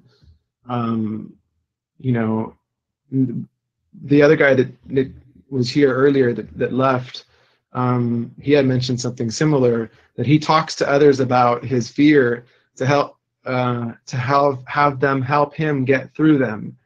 Now, he's probably got a pretty good support group, so that when he expresses his challenge or his fear, they don't judge him, and they reflect back to that person's strength and courage, and you can do this and stuff like that, versus, oh, that's crazy, like I would never do that. Well, yeah, of course, because you would never do that. And so, please don't put your I would never do this on me. I'm just trying to get support here. You know what I mean? So in some cases, it might depend who you're sharing your fears with. I think that might be pretty important.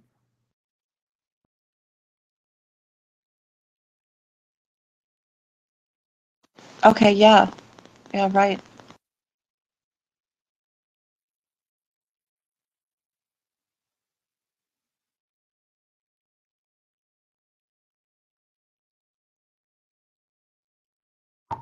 All right, I'm going to review some of my notes real quick, and if anyone has any comments on any of this, any thoughts on any of this, please just mic over me. I can finish this later. It's all good. I just think that it'd be good to run through some notes.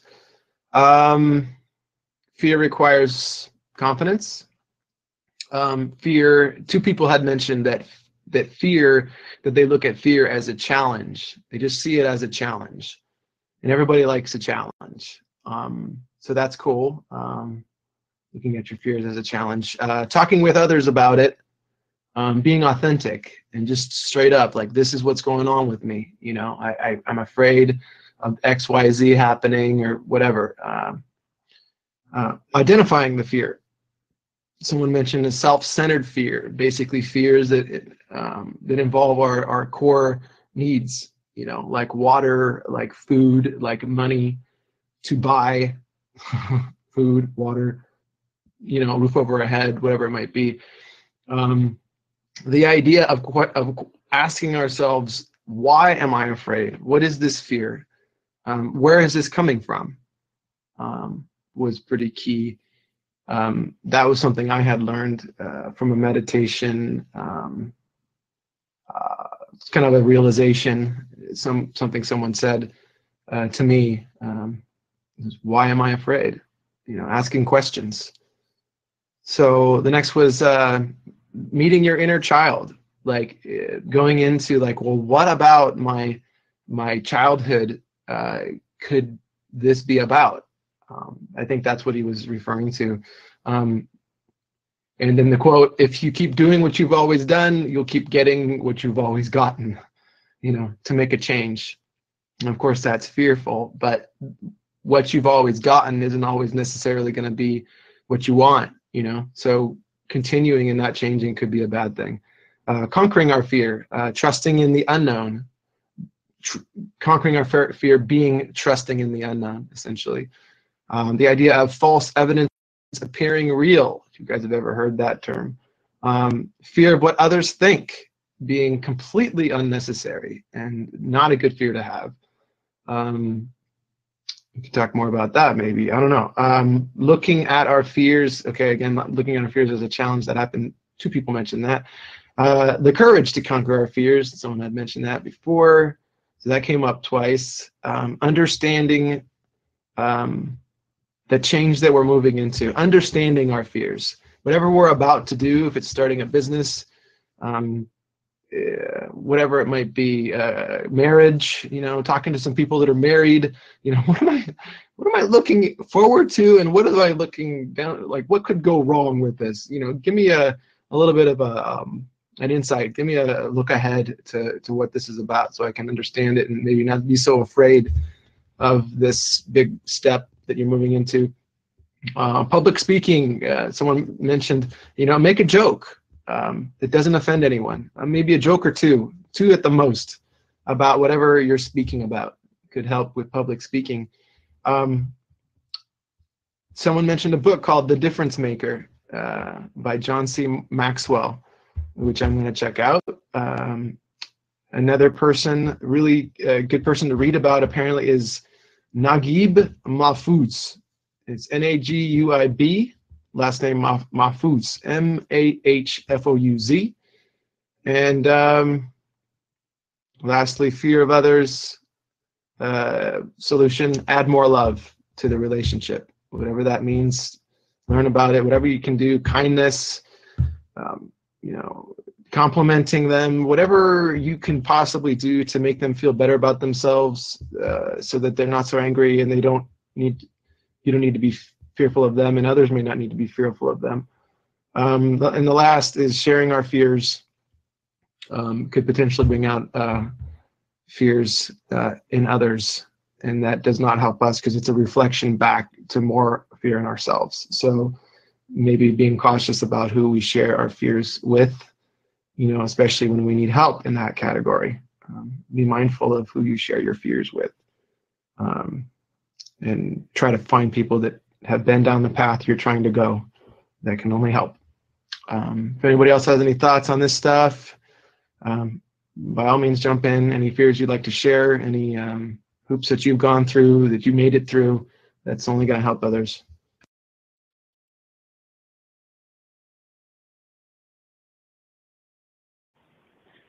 Well, I've done a lot of myself, so, but we don't have much time, so.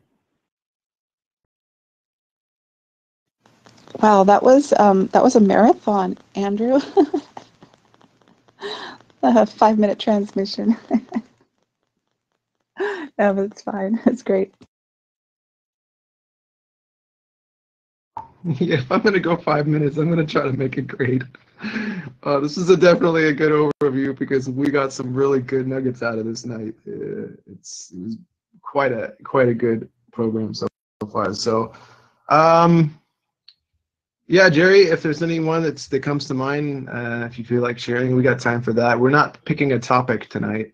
We're going to simply go with what we've learned and put to use in the last 99 weeks of our healing choices. That's going to be the program. It's going to be a 100-week kind of 100th week celebration of our healing choices being quote unquote on the air, and just kind of going over stuff that we've learned. And I can go over some of my notes that really stood out over the last year, as well as people, you know, sharing what changes they've made in their lives, or are looking to make in their lives. So yeah, we could wrap it up soon, but I'd love to hear, you know, something that stands out for you. Remember, this is just sharing. If there's any way that your words could potentially help someone else, by all means, share your experience because someone else has been down the path, I'm sure. Not always the case, but yeah, it can only help, especially if it happens to us in the future. You never know. Well, I can't think of anybody offhand that I've helped. I mean, I've known a lot of people in my lifetime, so I mean, you know, I mean, you know, years ago, I was a totally different person, you know, long before I got married and stuff, you know, when I was working, I stayed working, you know, people wanted to, you know, people would just come up to me and say, you know, how can I, you know, do a job like you do,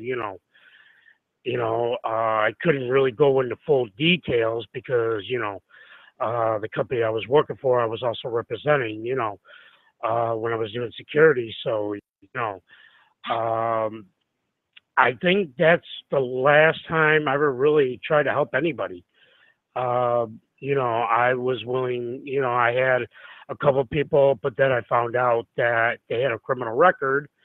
And well, I says, well, I hate to tell you, but, you know, um, we had found out that you got a criminal record and, you know, I mean, you seem, like a good person.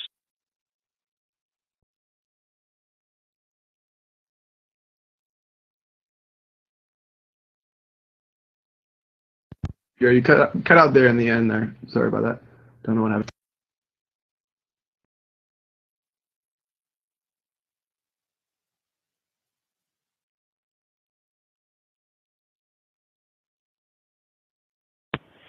Sorry about that, guys. I got accidentally cut off again on my phone again. But yeah, like I said, I think the last time I tried to help somebody and stuff like that that wanted to do what I was doing and stuff like that, and it didn't quite work out because they had a criminal record, so stuff like that. So basically, I'm just walking on eggshells at this point.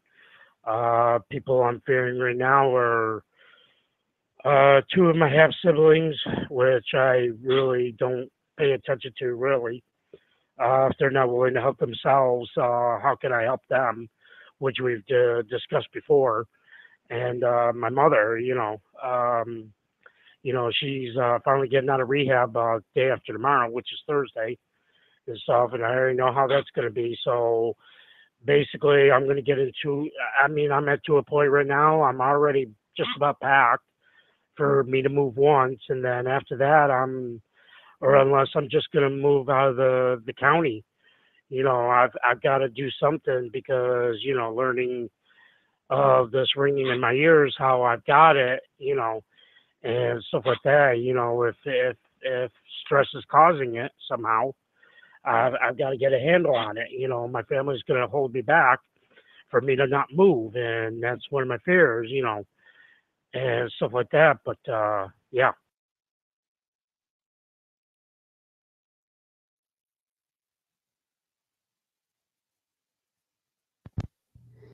Yeah, Shell mentioned the idea of, walking away from certain people. And I think in the worst case scenario, when a person is being influenced by too much negative in their lives, I hate to be pessimistic, but no amount of love that you could put into that relationship, kindness, compassion for what they're going through, forgiveness, no amount of that may help. The last person that you might expect to say that, but it's the reality of it is the reality of it. If a person is influenced by too much negativity, then the small amount of positivity isn't necessarily going to help them, because they know that they're always going to fall back into that negative atmosphere. And until that person, you could be a shining light, and if they choose to be, and maybe they like the kind of attitude and the kind of love that you bring to the relationship, like, wow, I want more of that, then they might, just by your example, they might leave the influences that are bringing them down, that are making them angry, that are making them negative and lashing out to others about their situation or whatever it might be. So I don't know, you could be a shining light for them if you look at the situation as something that it isn't currently. In other words, if you see the situation in your mind and in your attitude towards people as being fixed, and I don't know, the idea of the situation that you would prefer, and you express that roundabout to that person, then that could be the catalyst for their change. But again, I have to always look at the fact that it's possible that no amount of that, which is love, could help somebody. And sometimes I'm sure people have done it in the past, and it was a good move, that they have to move. They have to walk away from the people that they're afraid of, that inhibit their ability to live without fear in their lives. So more power to you if you can walk away from that and be free. But in more cases than none, I think running away is not necessarily the solution. I hate to be the one to say that as well. So I don't know, man. Maybe others can shine some light on this.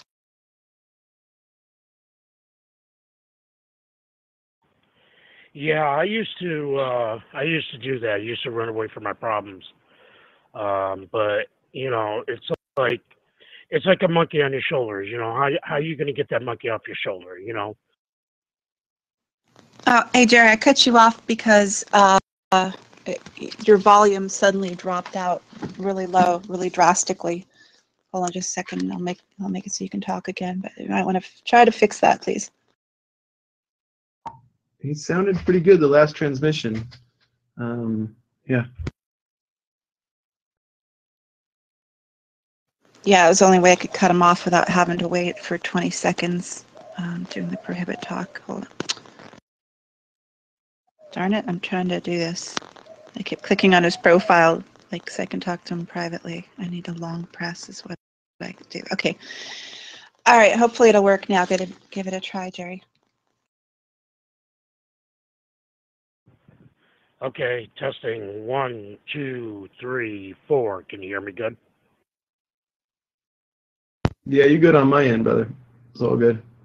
But I hear what you're saying about, the monkey on your shoulder. You're damned if you do, damned if you don't, almost. But yeah, I look at it this way, like there's always going to be someone in our life that we're either afraid of or that we kind of wish we could get rid of.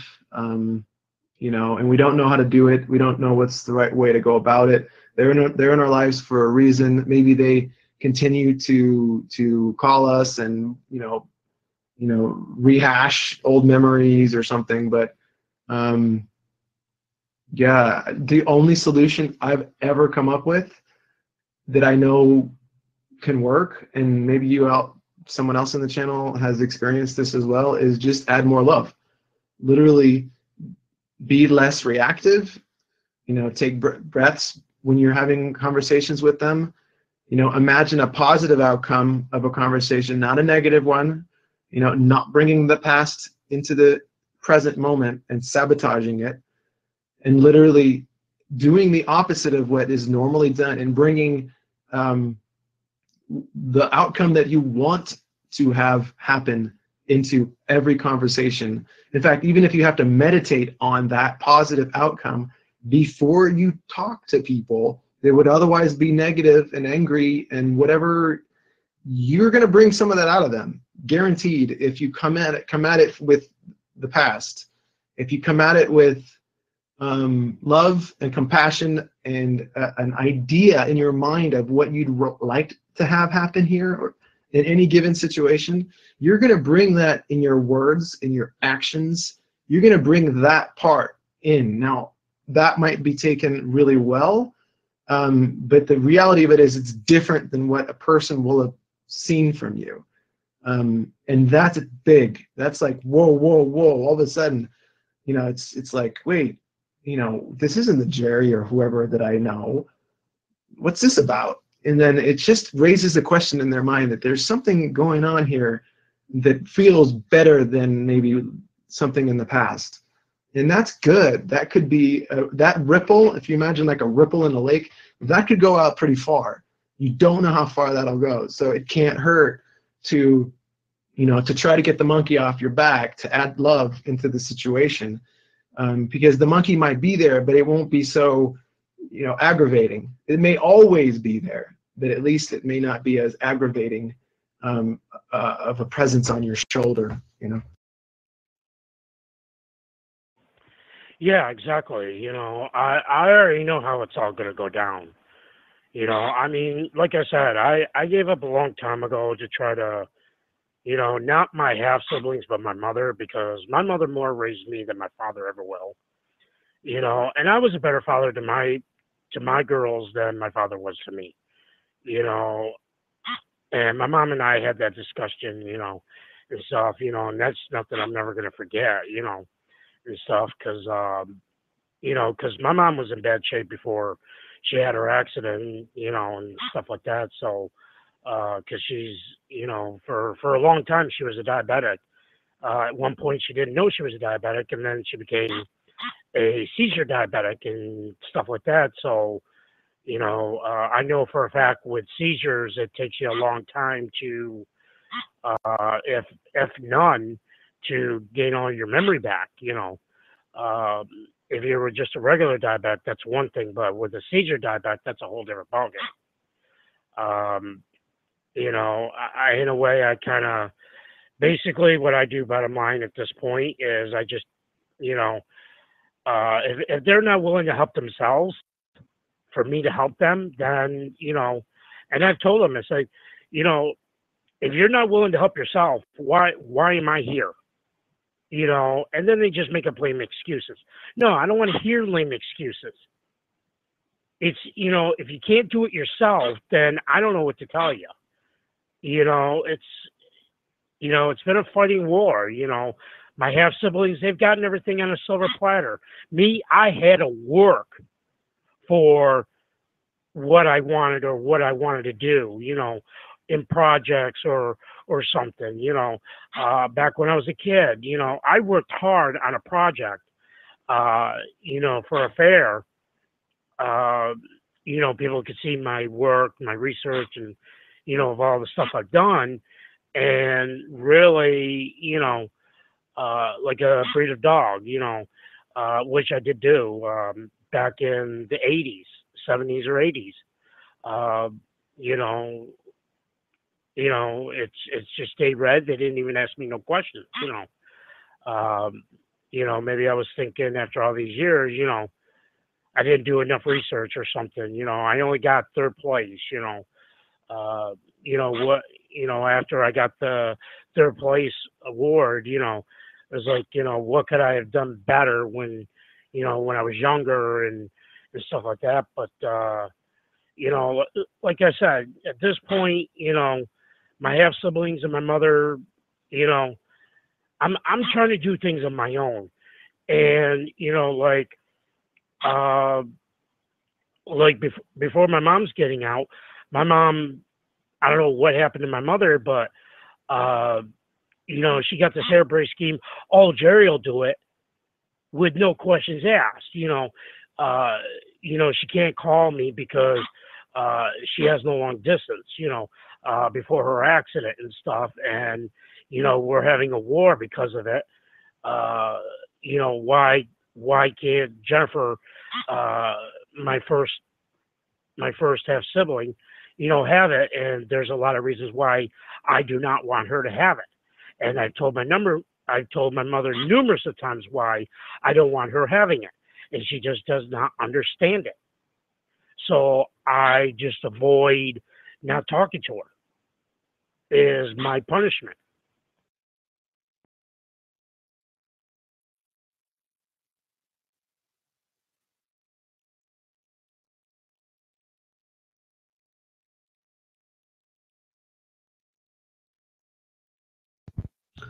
I don't know exactly the whole extent of what's going on, but I would just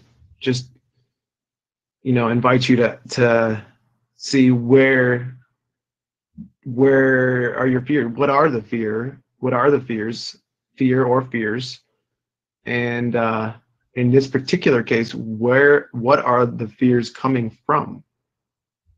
You know, what is that coming from specifically? Like finding out what is that, and then just shining some light on that and trying to understand that, you know, specifically, as opposed to a vague fear. You know what it is, and then you can work at it, work through it once you know what it is. But it sounds like it's kind of vague, maybe, for you. So, you know, like, again, we all have fears, and it's hard to talk about, but it's getting through them, recognizing them and getting through them that matters, regardless of how that goes down. It may be messy, it may not be perfect, but it's getting through them and not running away from them, you know. Truly taking them head on, basically jumping through the fire, which won't burn you, versus walking and getting burned, you know, throughout your life. That's what we don't want. We don't want to walk away from the fears and let them burn us the whole time. You know, that's not good.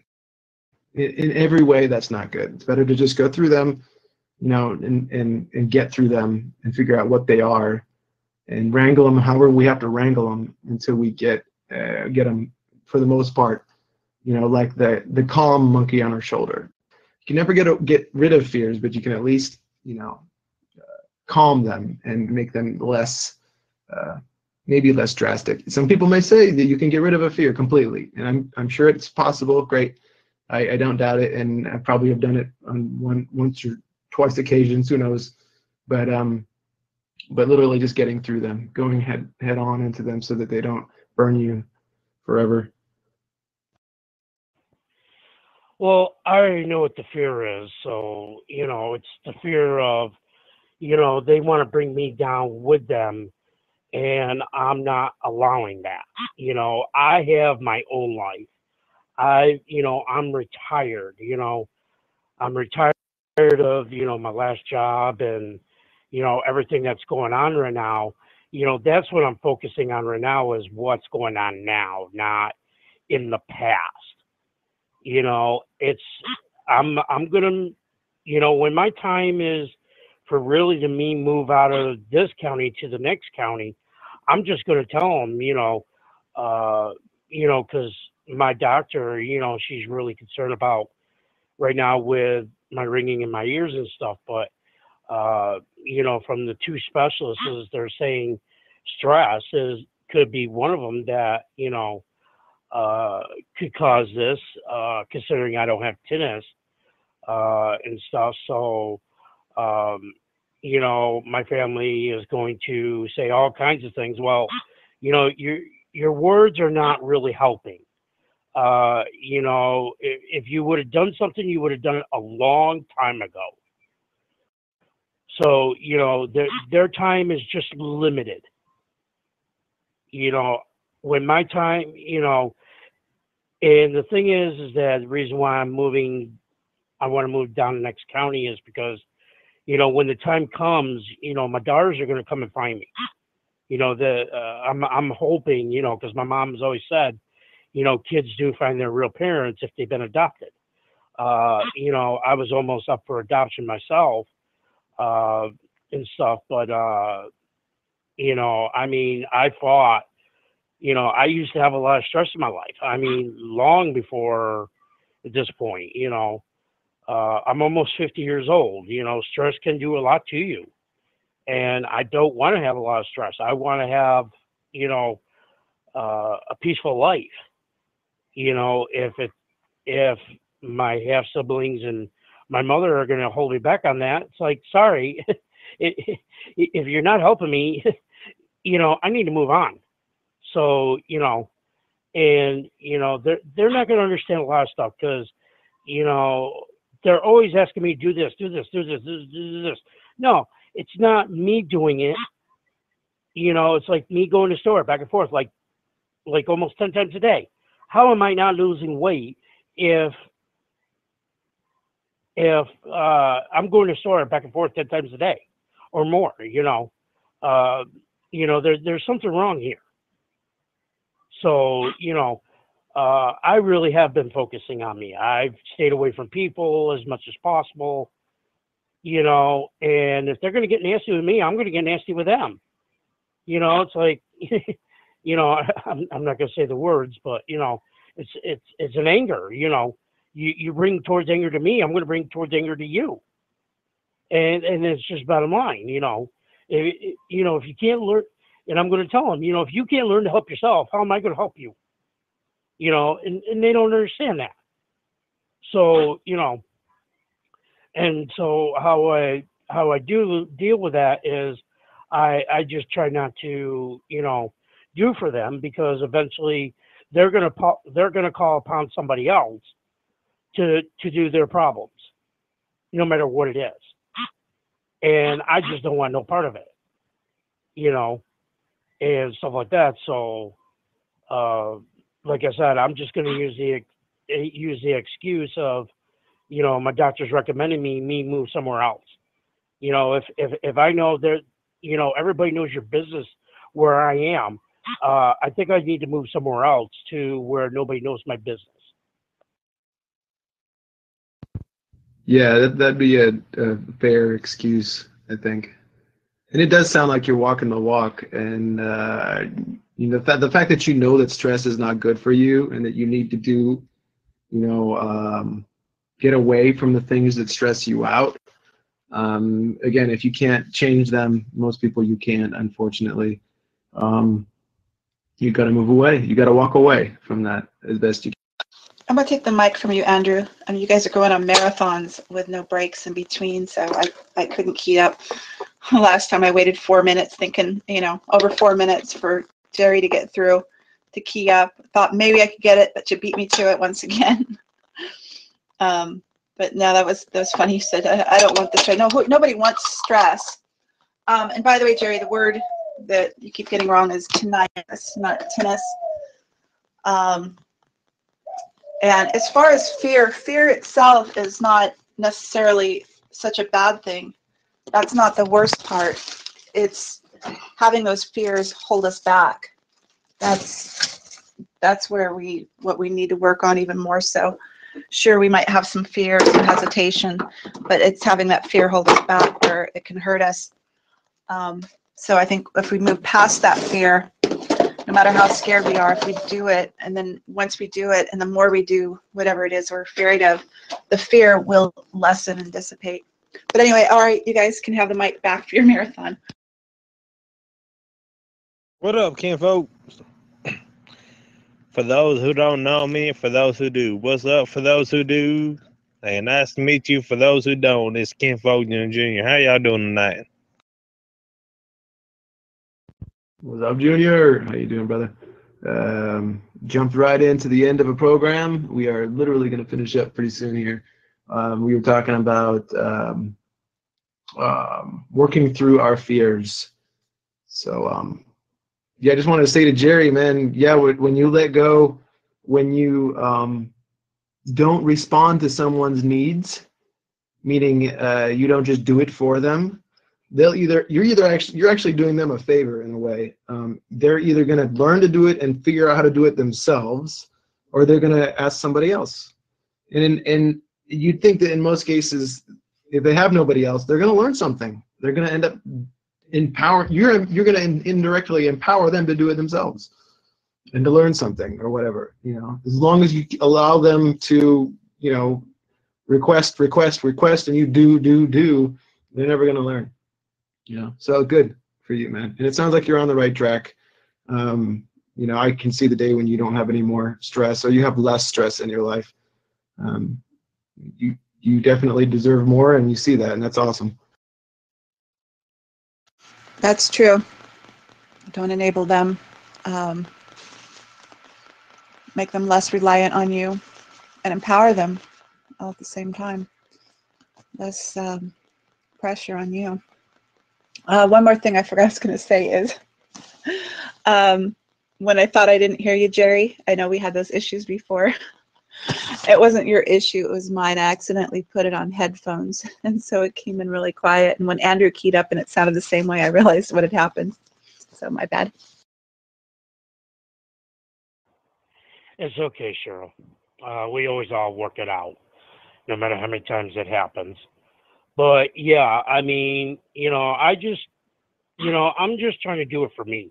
My mother and my half siblings.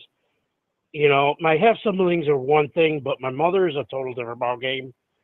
She thinks I owe her a life. Well, I owed her a life, and I had done a lot of things for her, and now she needs to be reliant on them, not on me. She lost a younger son. I lost a half brother. That killed himself and stuff like that. My half siblings, they make up every, it's like a mouse. If a mouse can get his whiskers in that little pinhole of a wall or whatever, that they'll take that as a mile. And, it's like, basically, whenever they tell me they want me to do this, well, did you ever think of I had something to do? And they say no, and it's like, well, then too bad. If you can't learn to do it yourself, then don't call me, or call somebody else. I don't need the stress in my life. My mom, they all think I don't have a life. I'm retired security officer. I'm doing, I got a roof over my head. I'm breathing. I can see, I can hear, as well as I can right now. Who's to say what's going to happen in another year or two? What if I go deaf, or what if I go blind? I can't breathe, or I don't have a roof over my head. You know, they can't understand the simple facts of, you know, I'd rather have a piece of coal in my hand than have a toy in my hand. You know, as I got older, because, you know, I finally kicked in, you know, when people used to say, I'd rather have a piece of coal in my hand than a toy. And, you know, nobody ever really said what it really meant. And then one day someone said that, and then how they put that into terms. And it's like, yeah, that made sense, you know. You know, I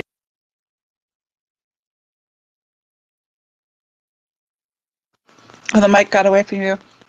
I don't know if it was because an untrusted user keyed up or not. But that was a good point. Good question. Have you ever thought that, you know, take the focus off them that they have, really thinking of themselves, being selfish. Just say, yeah, have you ever thought that maybe I was doing something? I think people take advantage of that you're not working and assume that you always have free time, that you are always available at their beck and call. And you're not. Just because you're not working does not mean that you have nothing to do and you're just sitting around waiting to be at their service. And hello to the guy that just came in a little while ago. I think I failed to say hi to you. Who was that? Was he even still here? Anyway, hello to everybody. How about that, for that matter? Yeah, that was JK. I think I know what channel he was in.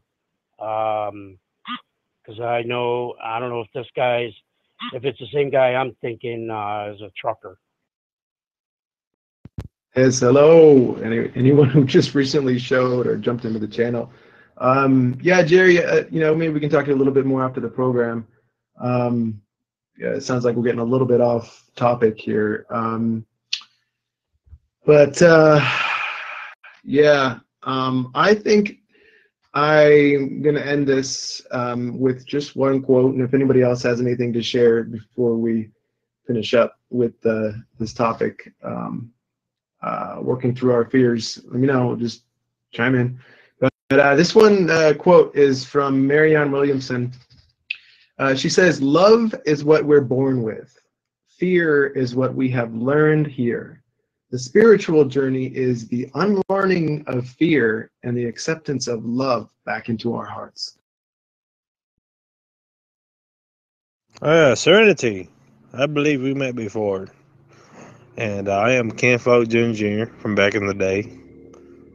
I think we met before, though. I noticed the doves in the background. But anyways, how y'all doing? How's everybody doing? I'm from Texas. Bastrop, Texas, by the way. If y'all know Bastrop, Texas, near Austin, Texas. How's everybody doing tonight? Well, hello and welcome back. And yes, I remember you. We spoke before. Good to hear from you and welcome back. All right, I'm going to throw one more quote out here. This is my last quote. Fear stifles our thinking and actions. It creates indecisiveness that results in stagnation. I have known talented people who procrastinate indefinitely rather than risk failure. Lost opportunities cause erosion of confidence, and the downward spiral begins. Quote by Charles Stanley. Nice nugget there. That's pretty cool, show. You're awesome. Bravo for looking up some stuff. Not everybody does that, so really grateful for that. So yeah, I'm gonna go ahead and give it a second here if anybody else wants to mention anything about their fear, about fear in general, and then I'll go ahead and wrap this up. Yep, and I'd like to mention that Andrew has done an amazing job here for pretty close to 2 years with our Tuesday night program, Our Healing Choices, with amazing attendance. And next week is going to be our 100th webisode of Our Healing Choices. So we already have our topic carved out for next week, and we're kind of going to do a recap of what we've learned that has enhanced our lives during those last 99 webisodes. So please do join us for this momentous occasion and milestone. Starts at 6 p.m. Pacific time on Tuesday.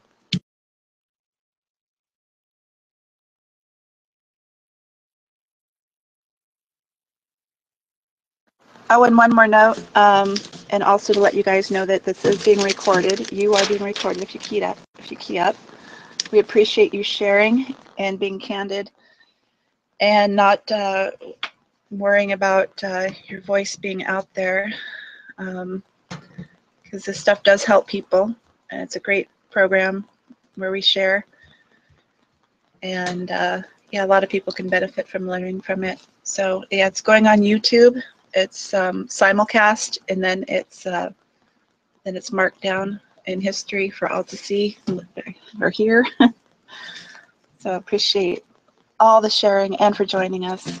And you can check it out, what you've missed. We started this last week.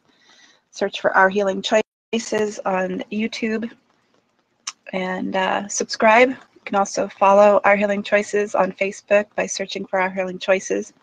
Same thing with Ring of Fire. Please follow us on Facebook as well. Search for Ring of Fire Chat, all one word.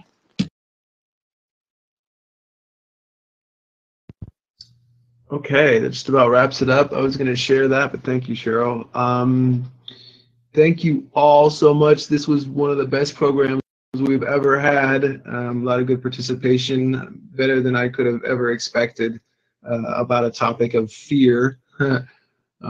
My fear, actually, in the back of my mind, I was like, are we really going to talk about this? Is there going to be enough people to actually share their fears and talk about this? And I'm super grateful that so much good stuff was shared. So just goes to show how powerful giving everybody the equal stage about a topic does for things. I think it's just awesome, and I love the format. I love what this program's about and what it's doing, and it's becoming something that I think we can all appreciate and love and enjoy.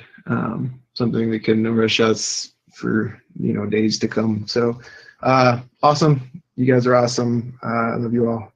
And thanks again for being here. Those of you who've tuned in the whole time, whether or not you had anything to say, yeah, you're awesome for just being here and doing that for yourself, doing this for yourself. So I learned a lot. I got a whole page of notes, so I hope you did too. Thanks, guys. Take care, and catch you next week.